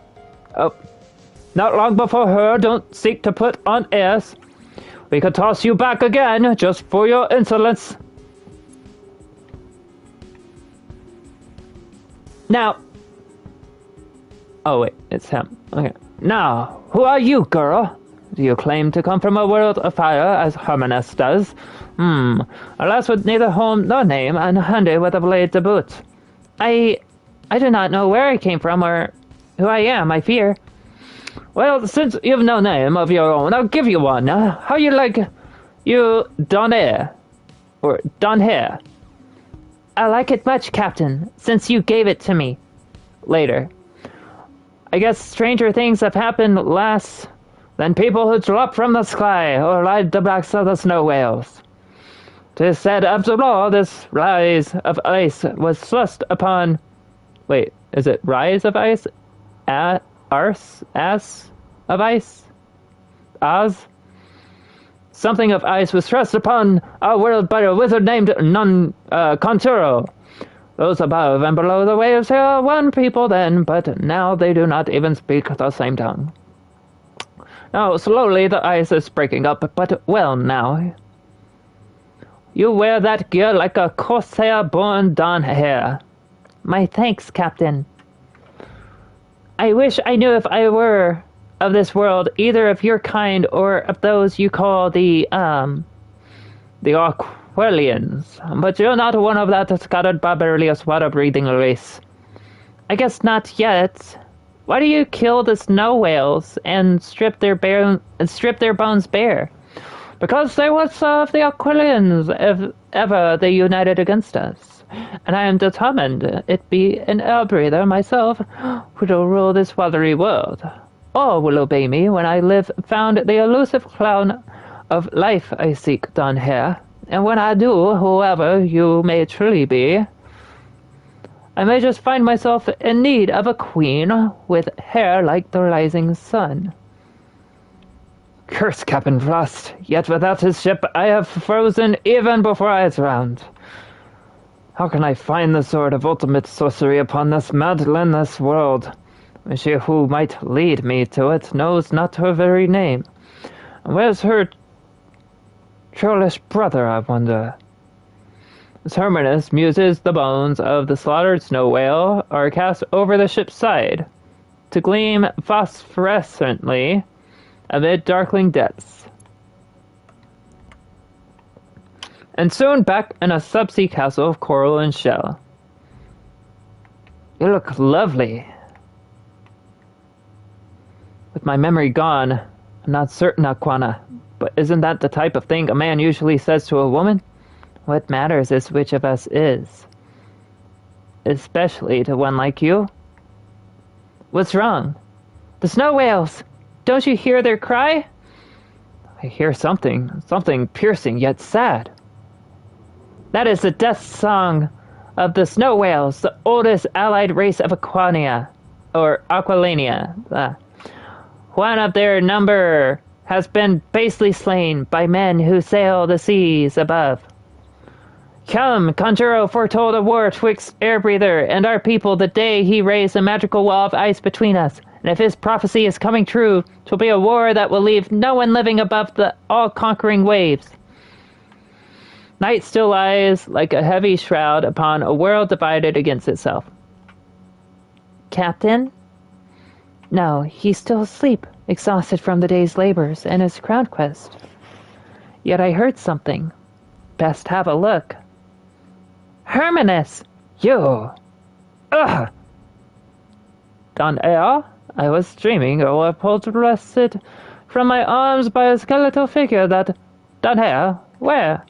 No! What happened, Gar? We dozed from all my babble, and when I woke... Hermanus! I saw him by the light of my candle. I'll carry out my threats to feed him. To the fishes for this, but why? I know not the why, Captain, but at least I know the how. He struck the glancing blow with this silvery skate. And be glad your bandana and full head of hair protected you, lass, for these are very special skates. If Hermanus wanted them, perhaps he too seeks the crown of life, just as I. Zounds! Is the night to be as mad as was the day? Oh, what's... Captain Frost! Captain Frost! The snow whales, the sharks are attacking the Ice Queen, as if they were guided by the hands of the very gods. Gods. Or devils. Enough blows like that one, and those bears will sink the ship, leaving us at the mercy of the sharks. Ready the curse of death. They're ready, Captain. Then lower away me hearties, and we'll blast the sea demons to kingdom come. Rum! Captain Frost, you're tearing those poor dumb animals to pieces.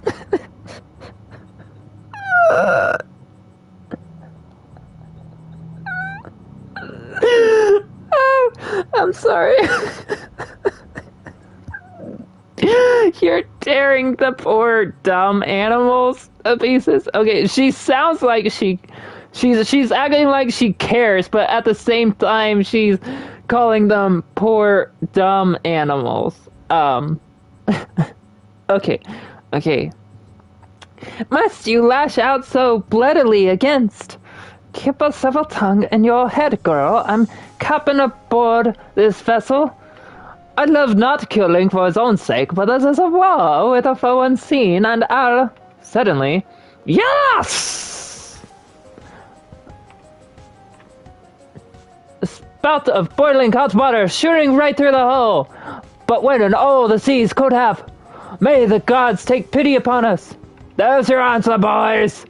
No, it cannot be! I've heard of such a thing in time-lost legends, but I've never dreamed... 'Tis the serpent unspeakable! Yet fearsome though the sea snake be, the next moment all eyes are fastened not upon the sky-reaching reptile itself, but upon the lithe and lovely form poised dramatically upon its gigantic head. Pirates, leave off your mad quest for the crown of life, which is mine by rights. Or else know that Aquana has returned at last to destroy you all. Aquana, if you'll be that fairy tale queen, but surrender yourself and bring your worm to heal with you. I'll bring you naught but this! Once more, it's not flame which spouts from the dragon's maw, but volcanically hot liquid. Okay, so we have to point out that no, that's not fire. That's lava. It's a lava breathing dragon. It's not a fire breathing dragon. Get it together. Okay. Yet a man may be scalded to death as easily as merely burned. Ah! A bit more of that, and we'll have neither men nor ship left. The silvery skates, where? I left them in the cabin. Then do what you can here, while I fetch them. It's folly for the captain to waste his life in vain assault against maid and monster, when there's one aboard who owes her very life to him. Gods, she's a brave one for all that. She's a fool. Maybe I am a first-class fool at that, whoever I am. I didn't even know if I could stand up on these things or not. And now I'm a target for those spike-headed sharks. But these skates, they must work by pure magic. Racing along on them is as easy as running. Even managed to dodge that shark as I leaped from floe to floe. Don't know if the magic will last, though. So I'd better see if I can circle around behind that girl and her serpent before they... Yo! Uh-oh. Someone atop the whale had... And he spotted me. Stay right there and put down your sword. Oh, wait. That's him. Stay right there and put down your sword. I know. Just where I'll put it if you come down here. Aye, that I shall. Before you dare attack either queen or serpent. You first must deal with Aquan! As above, the gleaming decks nearby. Strike, serpent, strike! Let the scum learn the people of the deep will not stand idly by while the crown of life is plundered by pirates. These are things... Oh wait, that's it. These are things you as well must learn, women, and one of them is never come within reach of a desperate foe. Vroom. Aquana! Grieve not for her. She's rightly served for attacking the Ice Queen. The pirate ship bearing down upon her. Serpent, save your mistress! Perhaps the great dragon understands. More likely not. Yet, next moment, its vast bulk slams into the corsair craft, with devastating results. Frump, flam! Ah! Captain Frost! And here comes the heat-spewing hellspawn. He's hurt. I hurt bad. The serpent obeys me now. Through Aquana's scepter, I could hate, Wait, I could have it attack you anew, but something stays my hand. My Lady Aquana desires the crown of life hidden nearby, as does your leader. But I say there has been enough of killing. Let us cease this struggle and slay no more. Well said, boy. Yet it's not for the likes of us to decide, is it? Thus, since Aquana cannot speak for herself just now, nor can Captain Frost, it's left up to the churlish crewmen.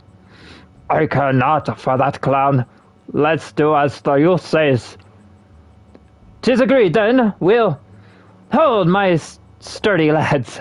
Hear now the words of Hermanus. I say, let those two whelps still upon the ice with swords alone at no risk to us. Winner take all.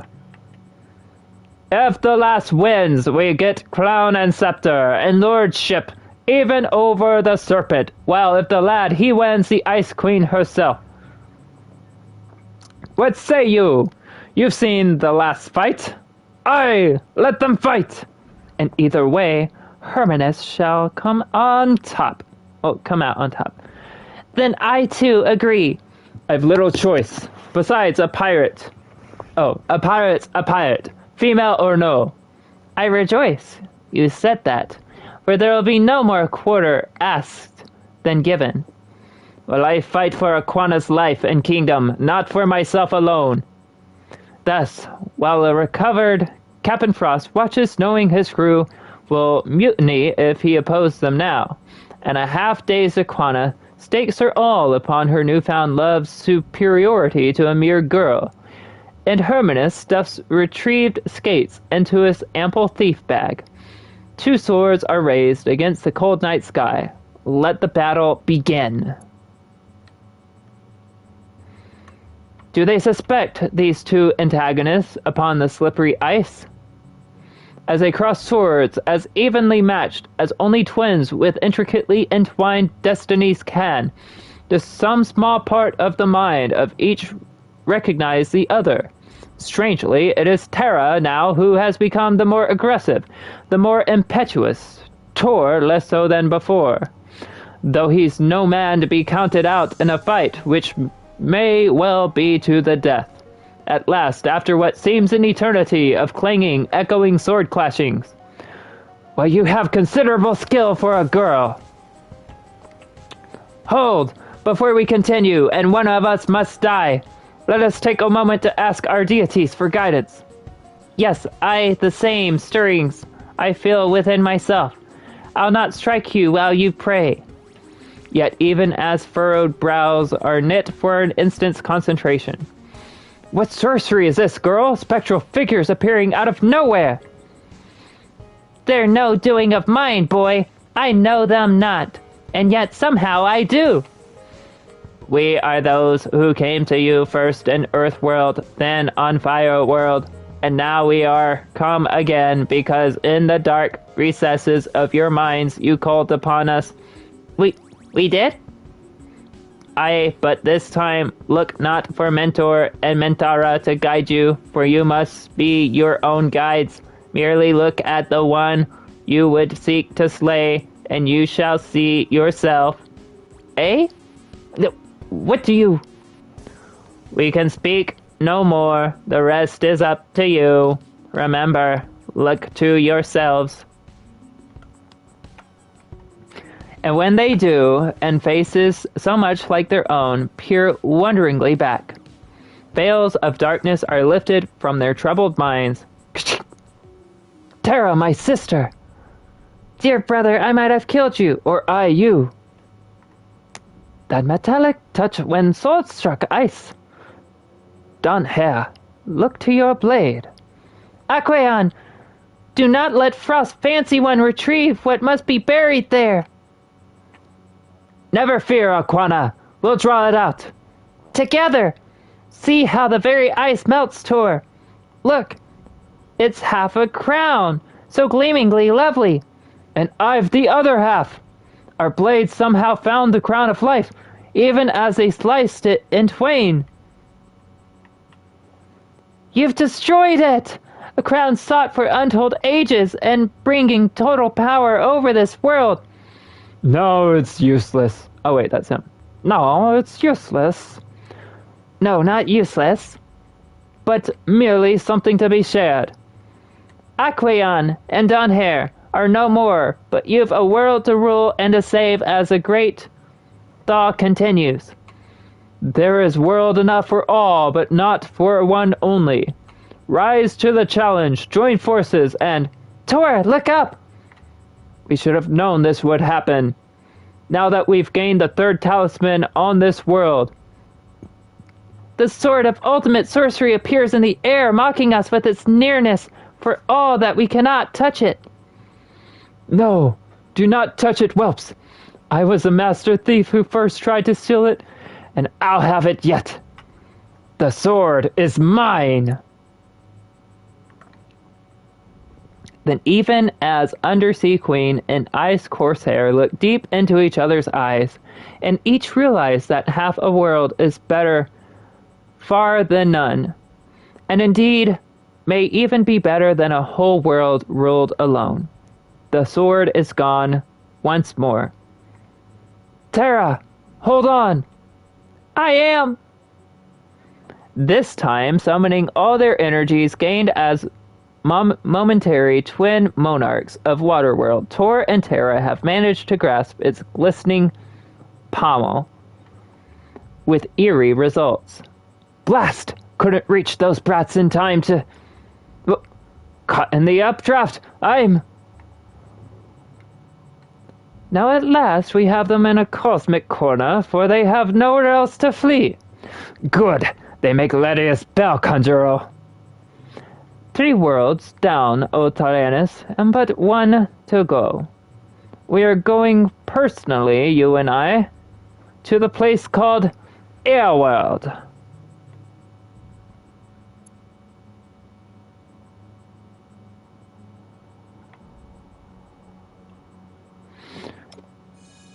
And that was Sword Quest Waterworld comic.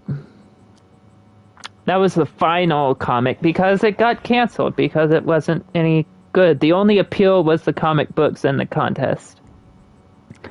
The game was absolute trash and no one would play it without a contest. So, let's see. Airworld artwork. Preliminary artwork by Warren Chang intended to be used for the Sword Quest Airworld cover. Oh, how nice. Sword Quest Airworld. What? Atari never released Sword Quest Airworld, and thus it never gave out... What? It never gave out the sword? They told people they would come back in the finals if they got the other prizes. They should have at least given out the sword. Oh my god, they never gave out the sword. What a scam. Atari never released Sword Quest Airworld, and thus it never gave out the final prizes of the Philosopher's Stone or the Sword of Ultimate Sorcery. In this all-new game created in 2022 for Atari's 50th anniversary, you can experience what Airworld could have been. It was developed in 2022, so they never even... Yeah, this isn't even the box art. Like, this isn't even the box. This is just... They took the preliminary art and made a cover. You can't rotate it. Okay, this is what it could have been. The fabled 4th action-adventure game from the Sword Quest series is no longer a myth. Created by Digital Eclipse and based on the design concepts from series creator Todd Fry, players explore a puzzling world based on the I Ching and their quest for enlightenment and their hunt for the game's solution.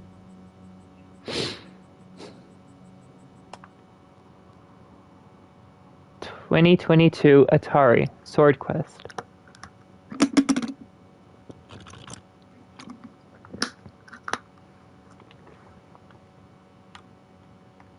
Oh my god.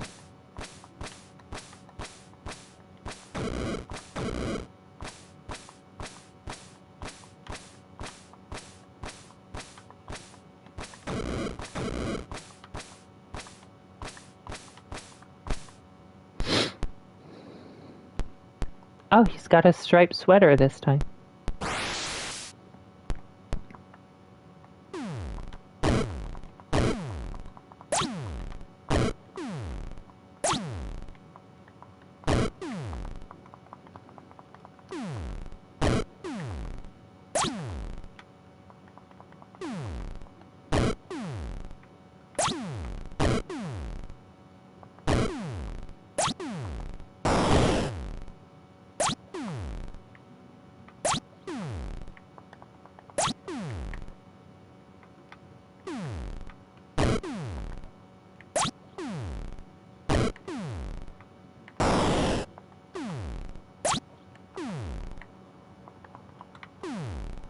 We got these eggs and these birds.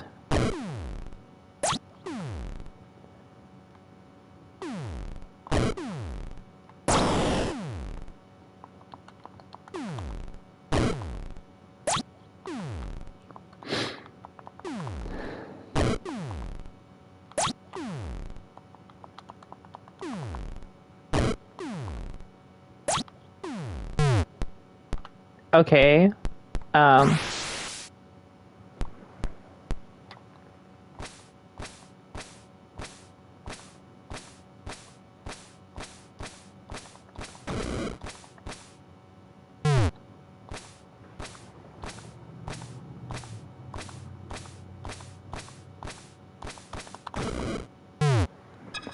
Okay, enhanced mode. On? What is...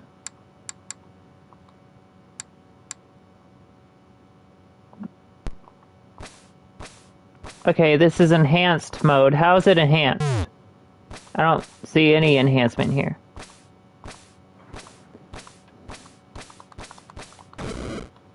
Okay, yeah, this sucks still. Okay. Even for, especially for 2022, yeah. Mm-hmm. Okay. Moving on. Make your own left-handed joystick. Customizing your game controller was a lot easier on the VCS. In this Atari Age article from the July-August 1983 issue, an Atari hardware engineer explains how you can create a left-handed joystick in minutes just by swapping a few wires. Make your own left-handed joystick. Attention all lefties, you don't have to be stuck with the right-handed stick anymore. The Atari joystick is a wonderful control device, but it's designed with right-handed players in mind. The normal playing position puts a firing button on the left, and the player moves the joystick with the right hand. Lefties have to use their stronger hand to push the firing button, and their weaker hand for joystick movement. That's not fair. We took the problem to Dave Remsen, one of Atari's chief hardware engineers, and he came up with a remarkably simple solution. By opening up the joystick and switching 4 of the wire connections, you can change a regular joystick into a left-handed joystick. Opening the joystick is easy. Just remove the 4 screws from the bottom and the top pulls right off. In the base of the joystick, you'll find a printed circuit board with 6 wires attached. There are 2 different styles of boards, the type shown below, with all 6 wires on one side, and another layout with 3 wires on each side. Whichever style you have, the connectors are easy to move. They just slip on and off the circuit board, and the wiring changes follow the color code shown below. When you've made the wiring changes and screwed the joystick shut, just turn your updated joystick so the red firing button is on the top right side. You now control up and down and side-to-side action with the usual pulls and pushes, but your left-hand firepower is right where you want it.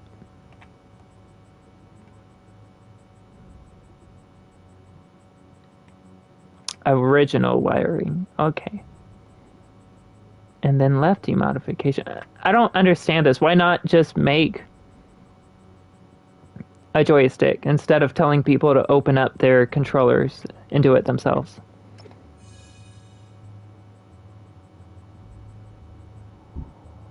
Millipede. Although the 2600 version of Millipede looked a lot like its predecessor, Centipede at first glance, it implemented the new features from the arcade game. Very true. Making for a more complex and more challenging experience. So, it doesn't have updated graphics like Millipede in the arcade did, it just has the new features. The VCS version of Millipede reduces the shooting game to its graphical essence. Mushrooms are blocks. The player character is a slightly larger block, but the speedy action gameplay has been translated with a high degree of accuracy.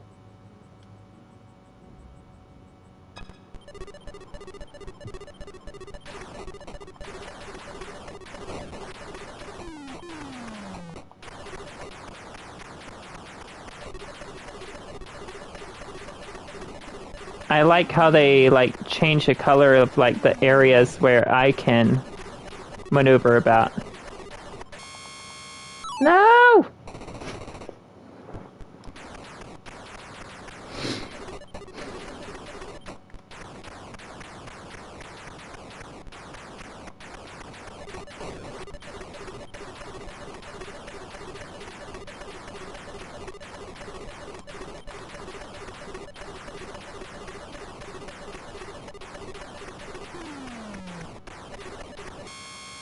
Dang it!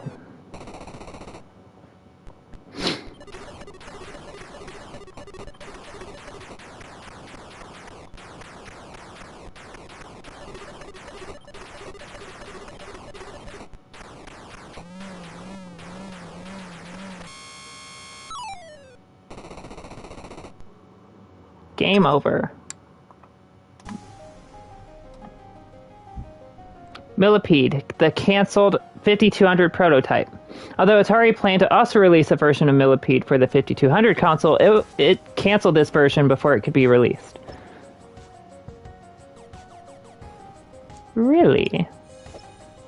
While the visuals closely resemble Millipede's arcade inspiration, the prototype part of the sequel to Centipede was never commercially released for the 5200, likely due to gameplay speed issues.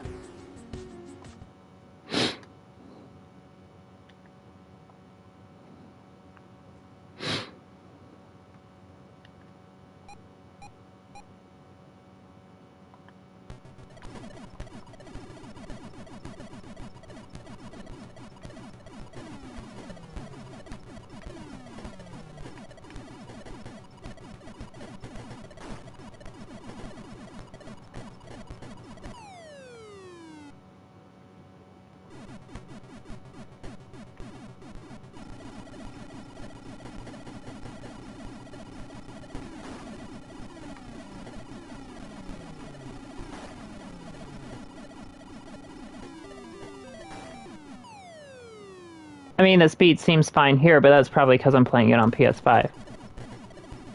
This is probably not how it performed on the 5200.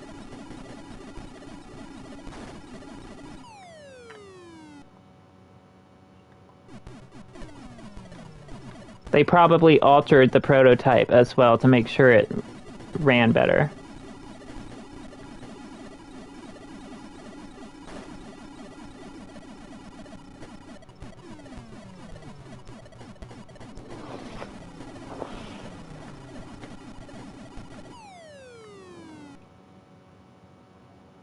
Game over. Oh no. Original cover art. The cover art for the console versions of Millipede by artist Hiro Kimura.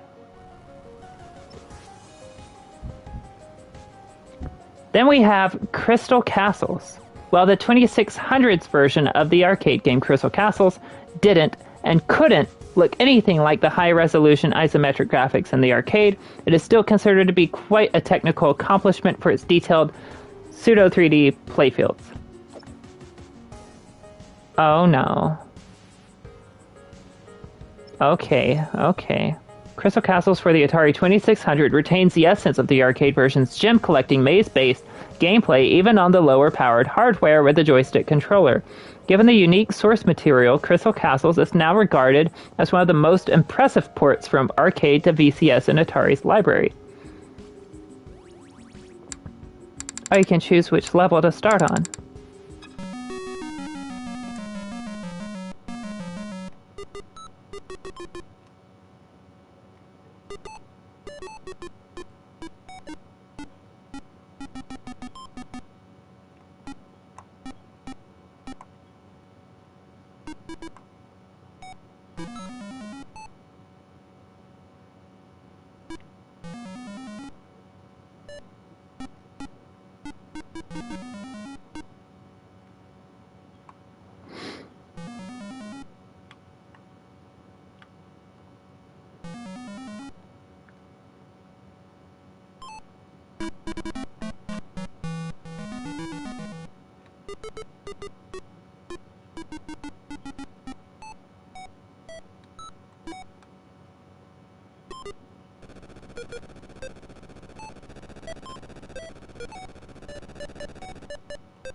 Oh, they got me.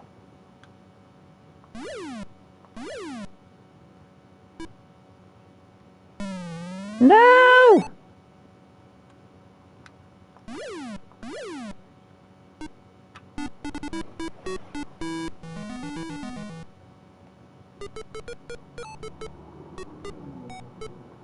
Oh, it's Elon Musk's favorite level.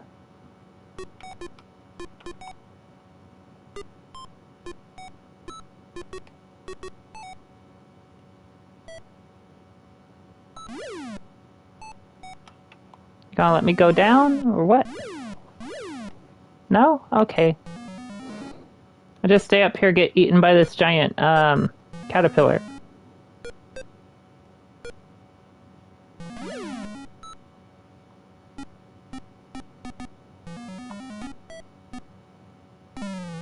No!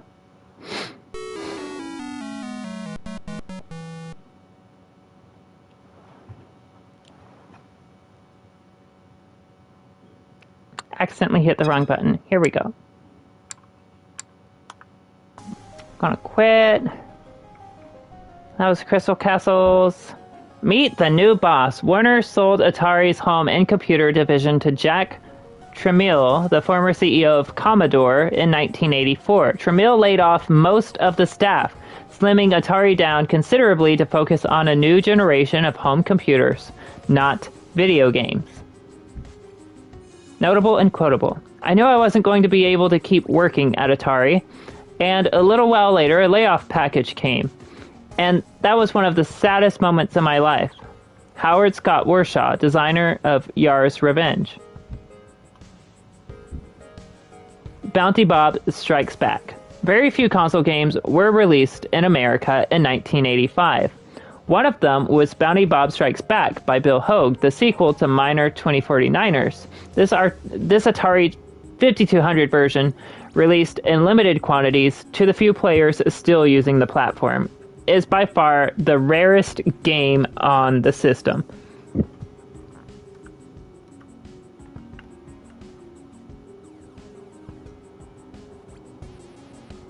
A free award winner Miner 2049er cartridge enclosed. So it has both.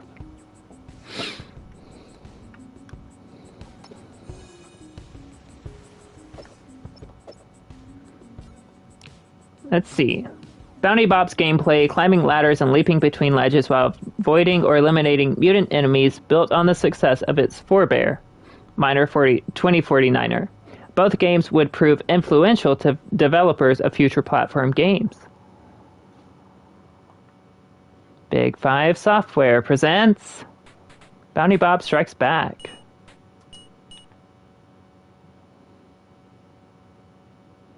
Oh, this looks a lot better than the other.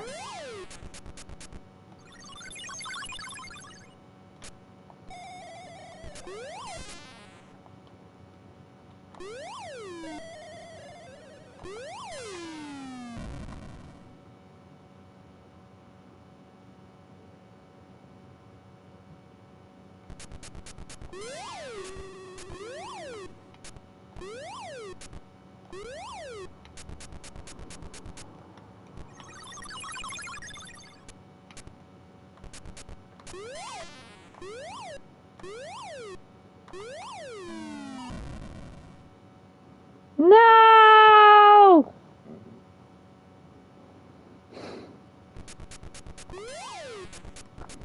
Alright, can I just use the ladder, please? I want to use the ladder. No? Alright, has to be on the floor.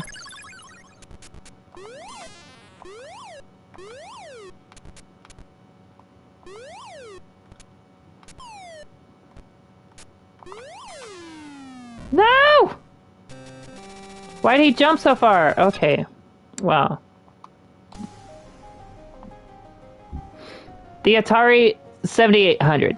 Originally meant to be released in 1984, the next generation Atari 7800 console was put on ice until the video game market started to make a comeback in 1986. In addition to playing its own lineup of games, it was fully backward compatible with 2600 cartridges. What about 5200? So this is the 7800 Atari system, released in 86. I believe Nintendo was already on the market at this time, which of course would be why video games were starting to become popular again. The Pro Line controller. The controller included with the Atari 7800, which included a joystick and 2 fire buttons, was originally designed as an upgraded 2600 controller.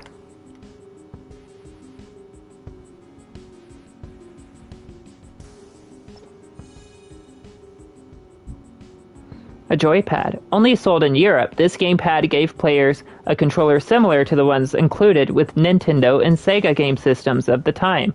A small joystick could be screwed into the middle of the directional pad. Oh, they were competing with Nintendo and Sega. So, yeah. Kind of curious to see what the 7800 games look like now.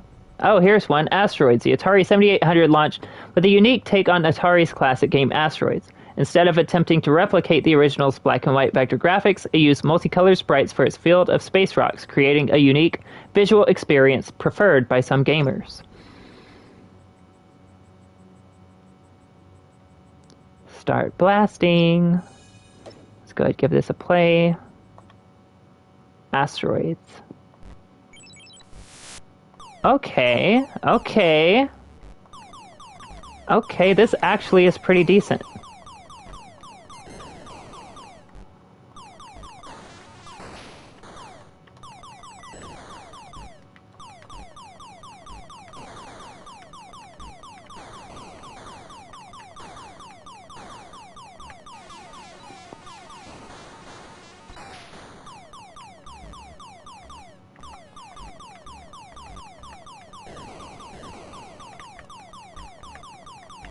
This is a big upgrade from the previous two.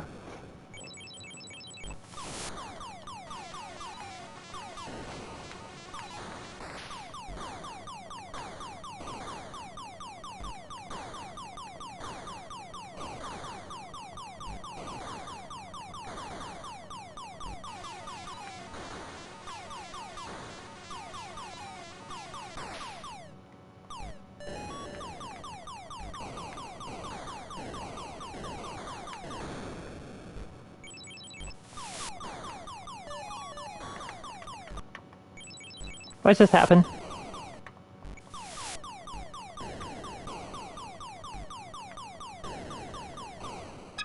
Alright, so that is Asteroids.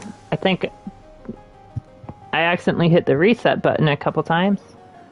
Okay, Centipede for the 7800. While the 7800 version of Centipede was certainly a nice-looking version that played well, games like it ultimately showed that Atari's attempt to compete in the high-end video game market with ports of 5-year-old arcade games was going to have limited success. I would have to agree. This game's got bugs.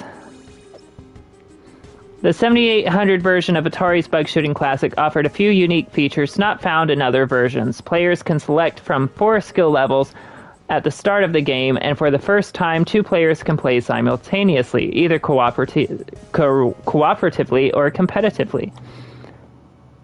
Alright, let's play some Centipede.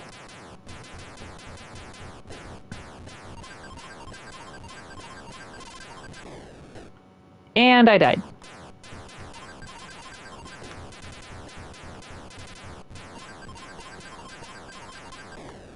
No!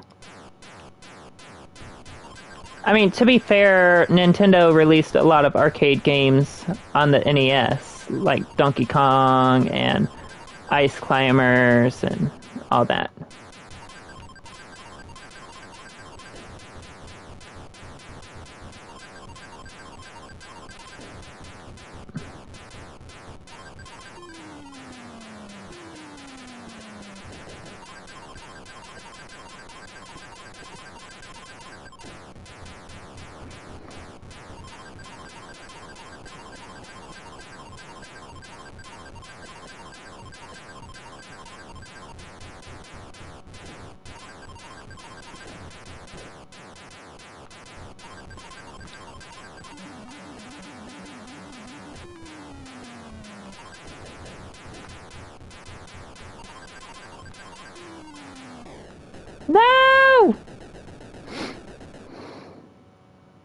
Game over. Oh no. Might as well quit. Okay.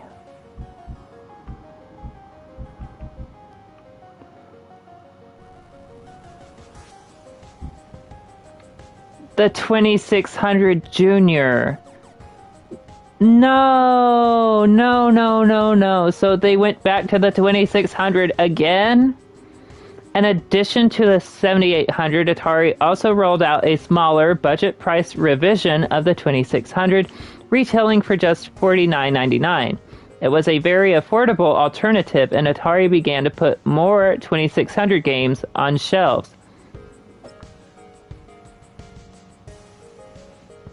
Really? Really? More? Notable and quotable. We took an Atari 2600 and we just took a bandsaw and we started cutting the plastic away. And then we hot glued different pieces together and glued some other things together and said, look, we can cut the size of this product by 2/3. And that's the essence of how the 2600 Junior started. Jerry Jessup, former Atari engineer.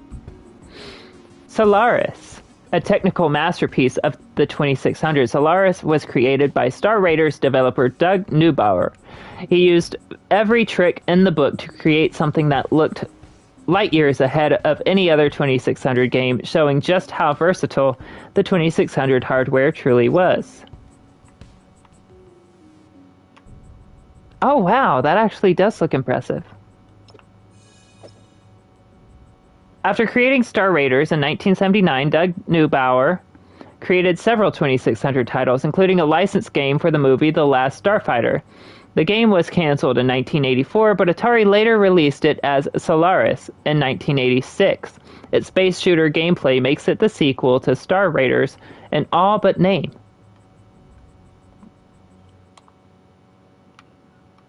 That does look really impressive. For an Atari 2600 game?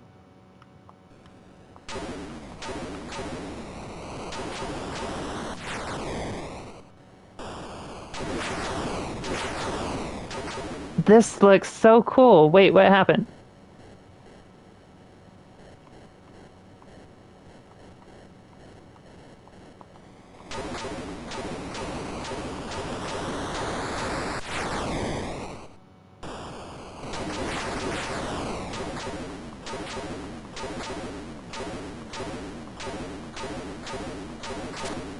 If they could do this, why were we playing on stick figures the whole time? That's what I want to know.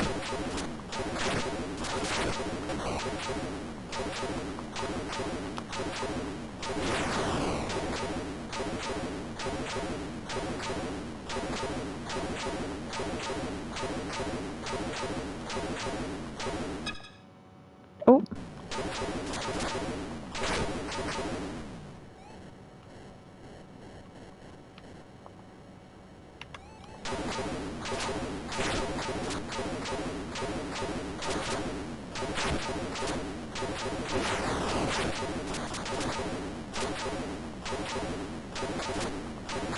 I still have no idea what I'm doing, though, but hey.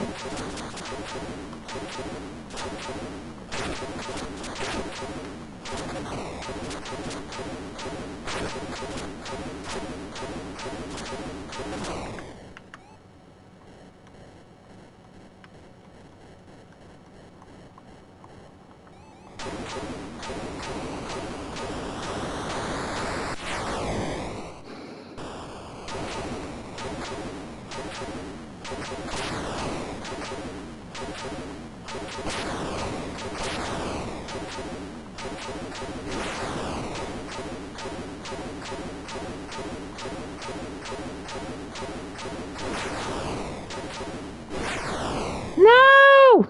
Okay, it's fine. Do do do do do do.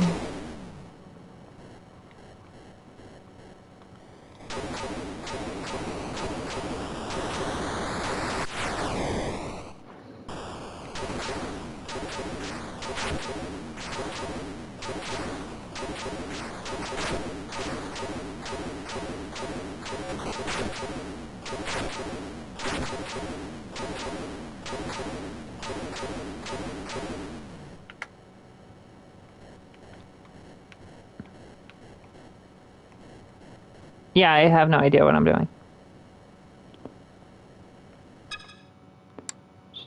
Hey, that's pretty neat. Real Sports Boxing. Oh no. The final game in the Real Sports series for the 2600 was created by Alex DeMeo, who would soon join Gary Kitchen at Absolute Entertainment and create Title Match Pro Wrestling and Pete Rose Baseball for the 2600.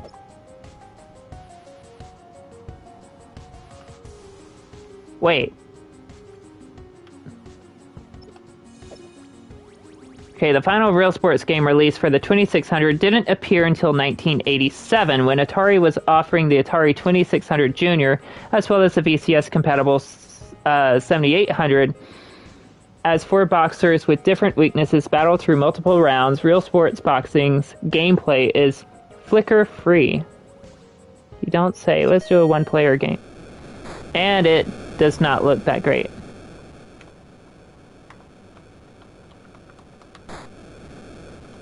What are they doing?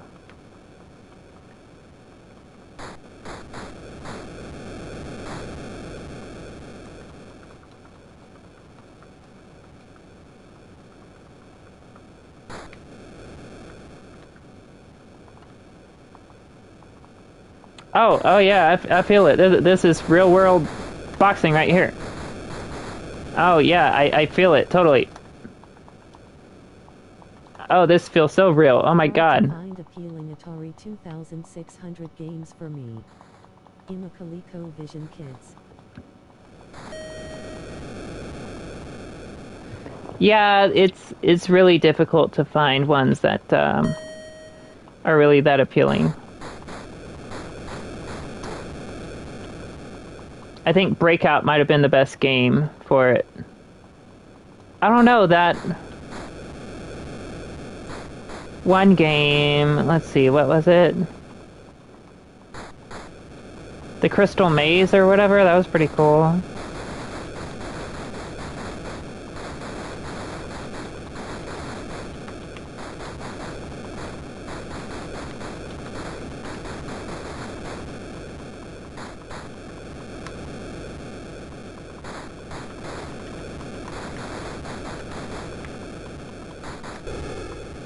Oh, I flattened him. Take a rest. Alright, gonna take a rest. Agree the Atari early classics still remain.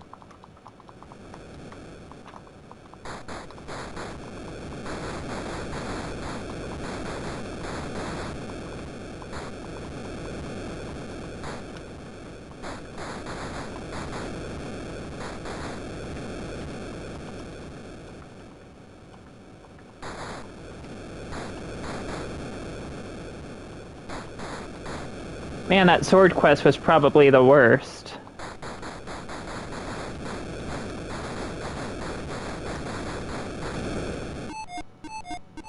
Ooh, knocked him down again.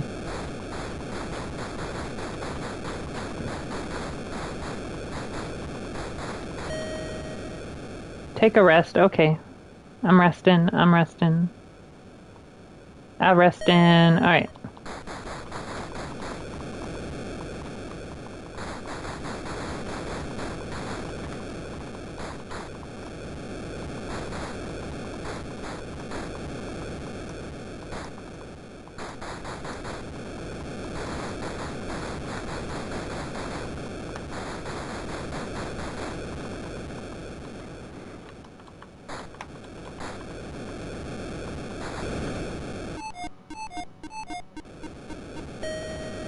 Knockout! Yay!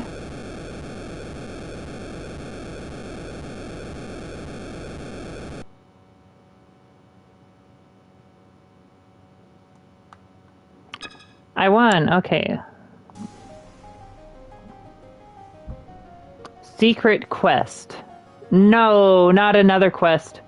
No.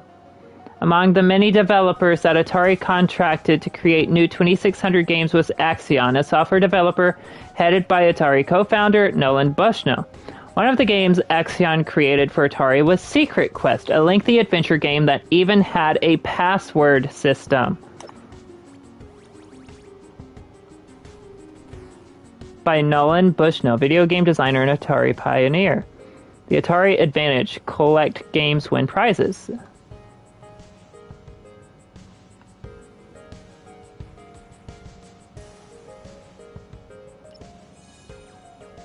This was in '89, so I guess I must consider the fact Legend of Zelda has already come out at this point, so if they're doing an adventure game, it's gotta be good, right? Or it's not competing with Zelda at all. So let's take a look. Atari founder Nolan Bushnell receives design credit on the box, but Steve DeFrisco actually programmed this outer space dungeon crawler with a large cartridge size of 16. Is that kilobytes? It's a good example of how far 2600 software had evolved by 1989, some 12 years after the release of the VCS. Yeah. Secret Quest.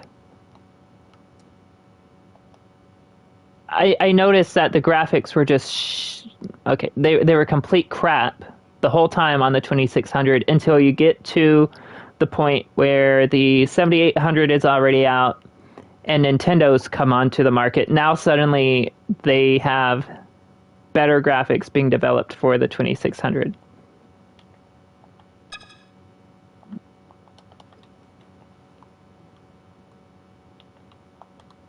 What is going on? Why can't I start the game? I just want to start the game.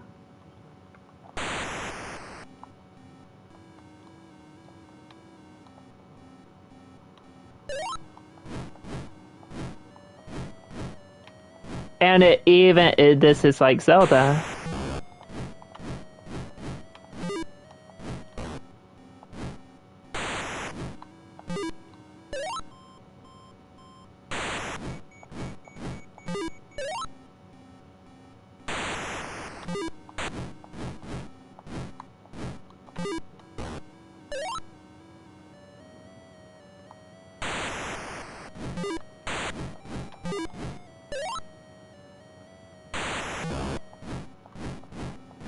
Still, of course, Zelda is better, but...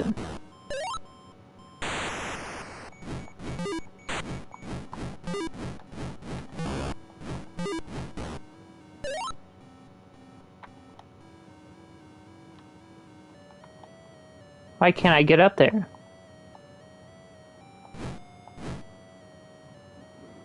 Well, that's not good.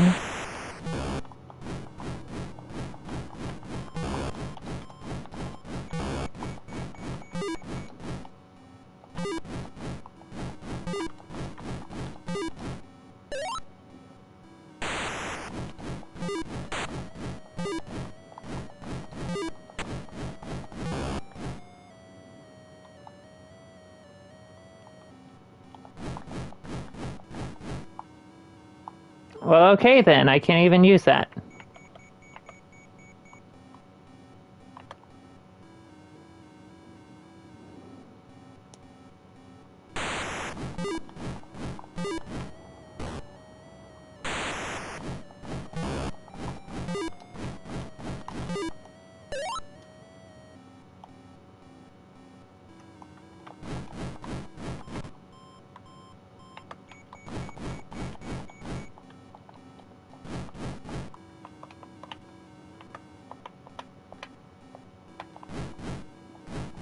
Okay, nothing actually does anything, so let's, stop that.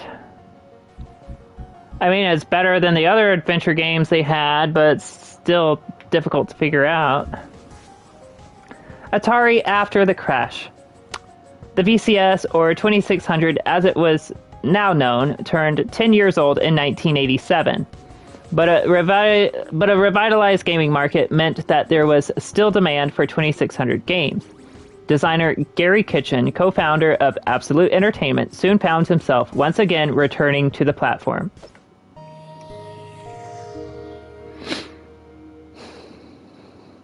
There's this funny time period in the history of, if I wrote a book on the history of the video game industry, this is funny time period. Where You do these streams regularly, or just started recently? Fabulous Yeah, I do these AAA streams office complex. regularly. Beautiful. We had more space than we needed by a factor of 5, and we went to the most horrible office in Midland Park, New Jersey, in the basement of an optician's office. Game industry, this was after the crash. Game industry was a disaster. And it was just, oh man, what an office. It was horrible. But we survived in it. I mean, you got to do what you got to do. So anyway, we're in this horrible office, and we're doing C64 stuff at that point. And I get a call from a buddy of mine. Actually, he was our part-time sales guy. And he... I like them. Sometimes I have it on in the background and just listen. You're gonna laugh. Is Oh, funny. that's awesome. They want to know if anybody's doing 2600 games. Thank you. 'Cause at that point, there were none. Nobody was doing it. But there were 26 million consoles in homes. And people were going in Toys R Us saying, why don't you sell games for my Atari anymore? So I said, wow, that's interesting. How many would he buy if he had a 2600 game? He said, oh, 20, 30,000 pieces probably. And I said, all right, I'll get back to you.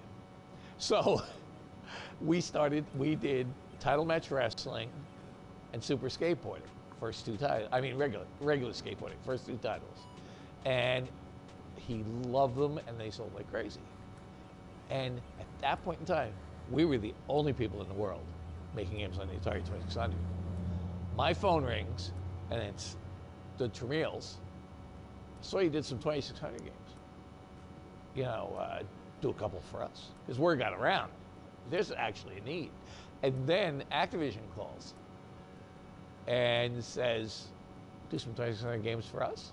And I said, well, why don't you guys just do them? He goes, well, if I could be completely honest with you, we don't have anything. We don't have the specs. We don't have manuals.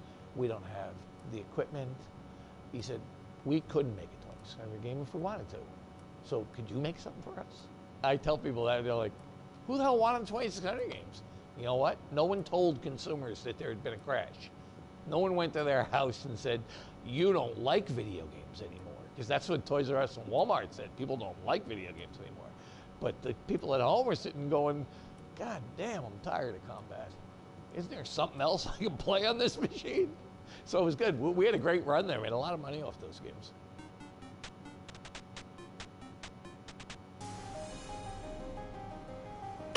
Oh, wow. Imagine that. It was simply because all the games out were trash and they weren't buying the trash games and they just wanted to play good games. Can you imagine that? Okay. Notable and quotable. No one told consumers that there had been a crash. No one went to their house and said, you don't like video games anymore. That was Gary Kitchen. We just saw the video where he said that. Dark Chambers for the 7800, based on the 1983 Atari computer game Dandy by John Palovich. Dark Chambers is a multiplayer dungeon-crawling action game that takes inspiration from pen and paper role-playing games. So I reckon kind of like Dungeons and Dragons. No.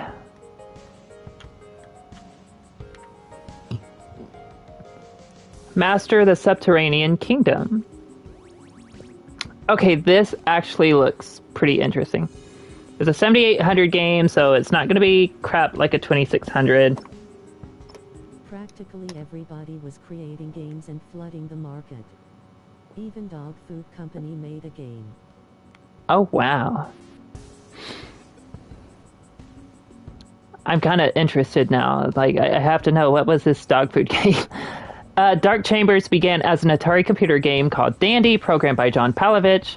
Atari later modified Dandy into Dark Chambers, which helped to lay helped to lay the groundwork for action RPG games in the 1990s. As late as the 1990s, really.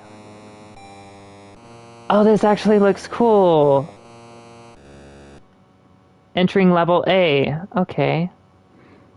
Oh, look, I'm Peter Pan. Okay. And there's a corn dog and some cheesecake. Okay. I'm at the state fair, apparently. Okay, let's see. Oh, those people walk around like zombies. This is definitely the state fair. Wagon was the game. Chase a check wagon. Was it fun? Oh, you know what? This actually kind of makes me think of Gauntlet a little bit, except you don't have the 4 classes.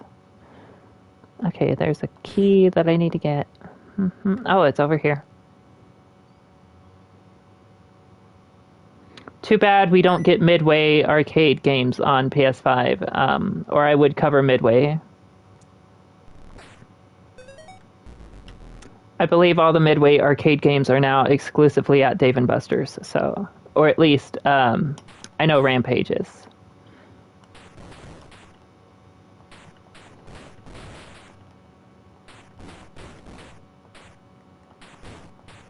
I don't know about Gauntlet. I don't know if they've, like, sold licensing to other companies to do Gauntlet, or...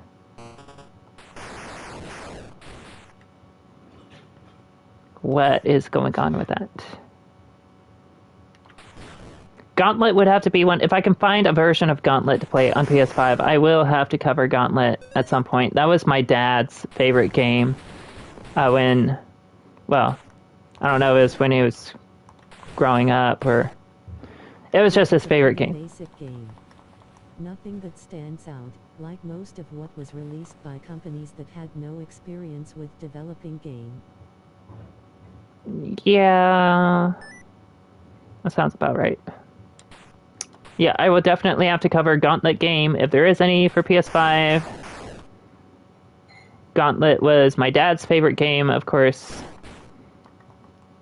As anyone might know, my dad is now deceased, so it would definitely have to be something that I do for him. Gauntlet is cool. Yes.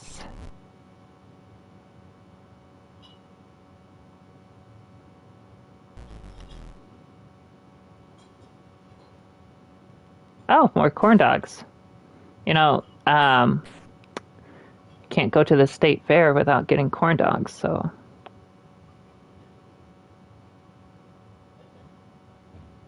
It is not a state fair without corn dogs.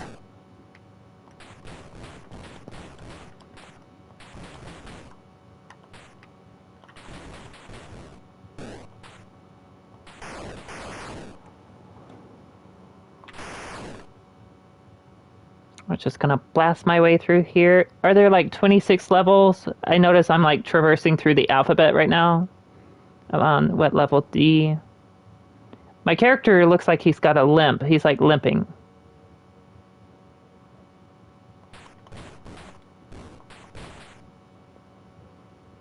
Oh, I found a shield. And a heart. Oh, there's a ladder in the heart. Can I not go down? What? What is going on?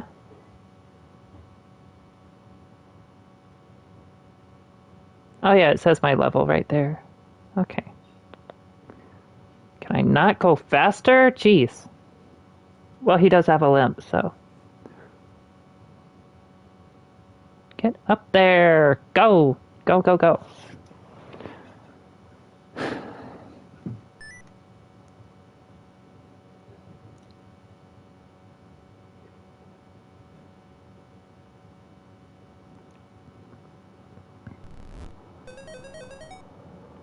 Got me some treasure.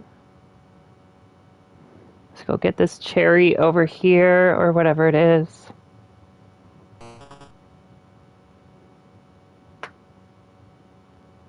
Or is that alive? I don't know.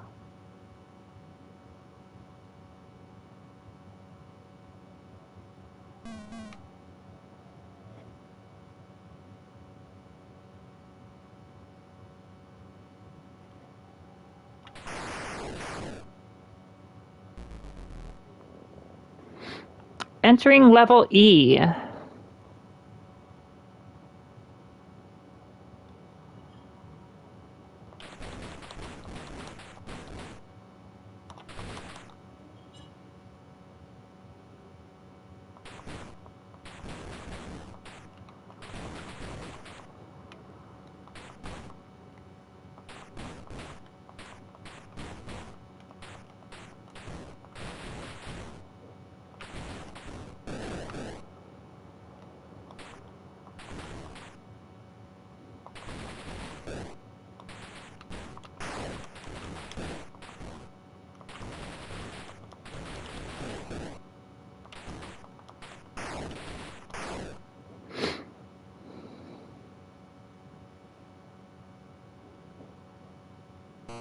Found another cherry. Oh, wait, there is the key.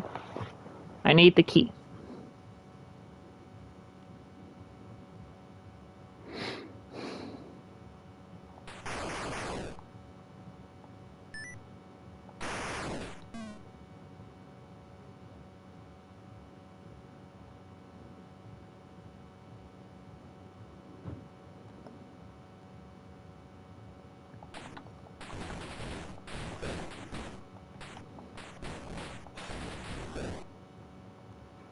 Let me go!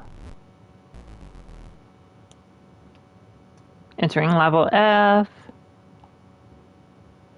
There's some more cheese and corn dogs.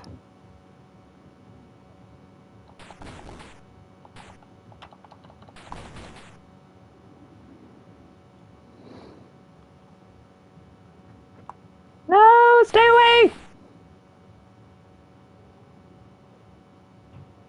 Is that a gun? There's a gun over there.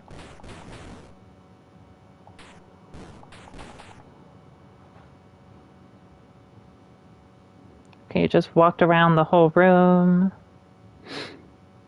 Okay, I kind of had to from the looks of it, so.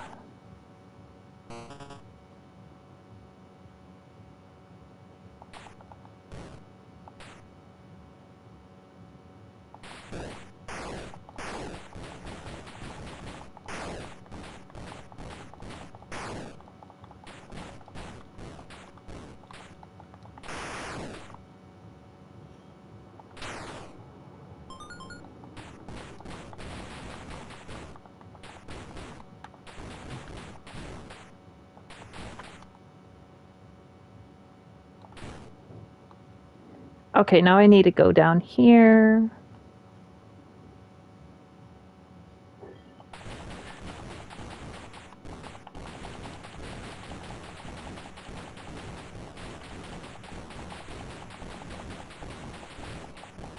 Okay, how are the skeletons coming to life?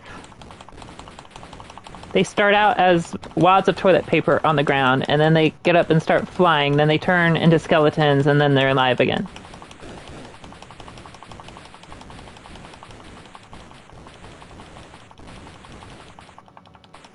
They like keep appearing out of nowhere, I swear. I'll take the loot and go. Level G.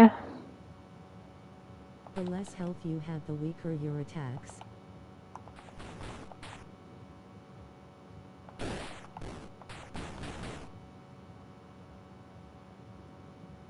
Interesting.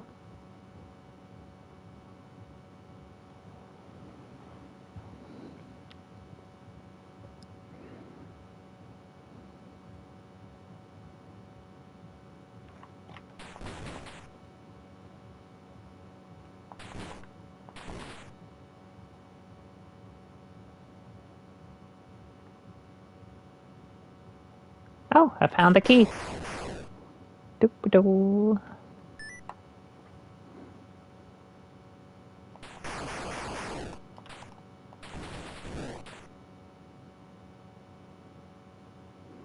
Oh, there's another gun. Just what I needed.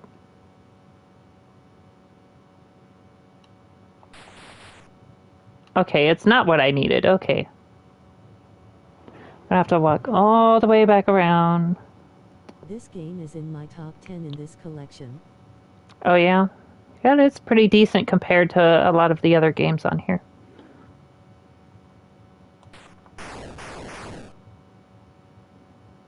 How many levels are there? Does it, like, go through the whole alphabet?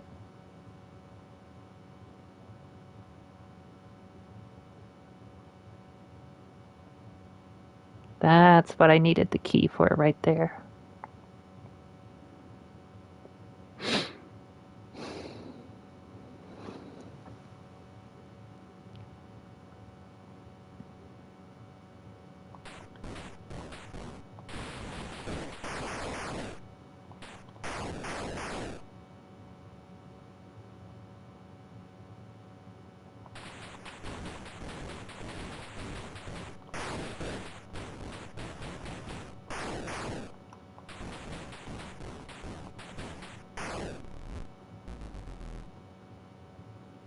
Entering level H. Ooh, it's purple. It's purpley. I like it. It goes to Z, then back to A, gets harder. It goes to Z, then back to A. Oh my god.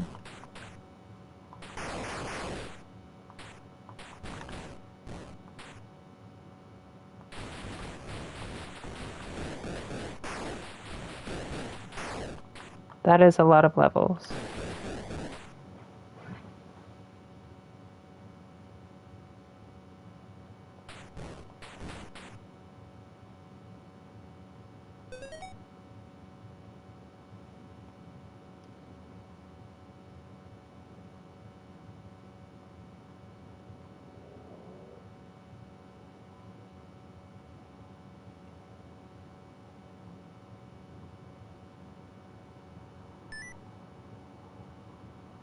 Oh, there's a sword! I want it!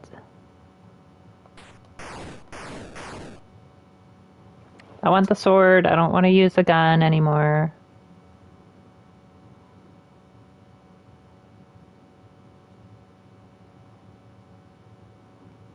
Just wish he would go faster. There is a 2600 version of this game in this collection, not worth it. Oh, yeah, I can imagine.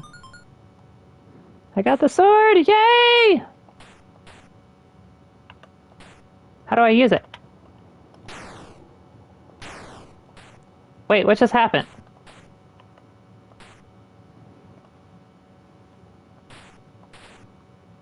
I just ate my cherries. What did I do? And I accidentally reset it trying to figure out how to use the sword. Okay, well,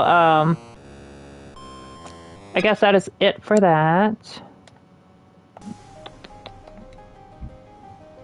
Dark Chambers 2600. Oh, yeah, what do you know? It's right here.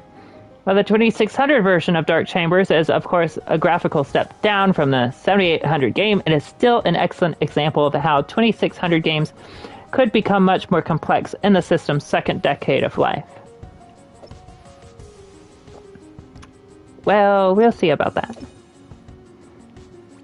Dark Chambers offers dungeon-crawling action RPG gameplay inspired by John Palavich's 1983 Atari computer game Dandy. Dark Chambers, large 16 kilobyte cartridge size in 1989, would have been unfathomable during the VCS's heyday a decade earlier.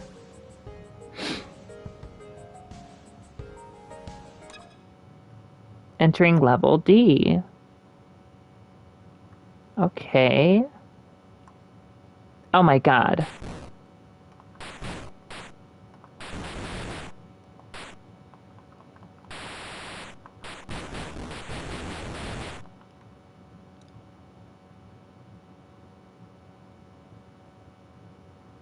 He is so slow. Oh my god. Oh my god. Walk, walk, go on and walk. What are you... I'm not the only one that heard that, right? You just... Okay. My Woody doll in the closet just said, "Ha ha, boy, am I glad to see you." You heard that, right? I am not making this up. Okay. I don't know. It's way too far away. I like barely... It's like... It just started talking on its own. Okay. Cover art. The original cover art for the 2600 version before I found out there was a 7800 version. Ooh. Yikes. I'm sure that was quite a chore. The original cover art for the 7800 and 2600 versions of Dark Chambers.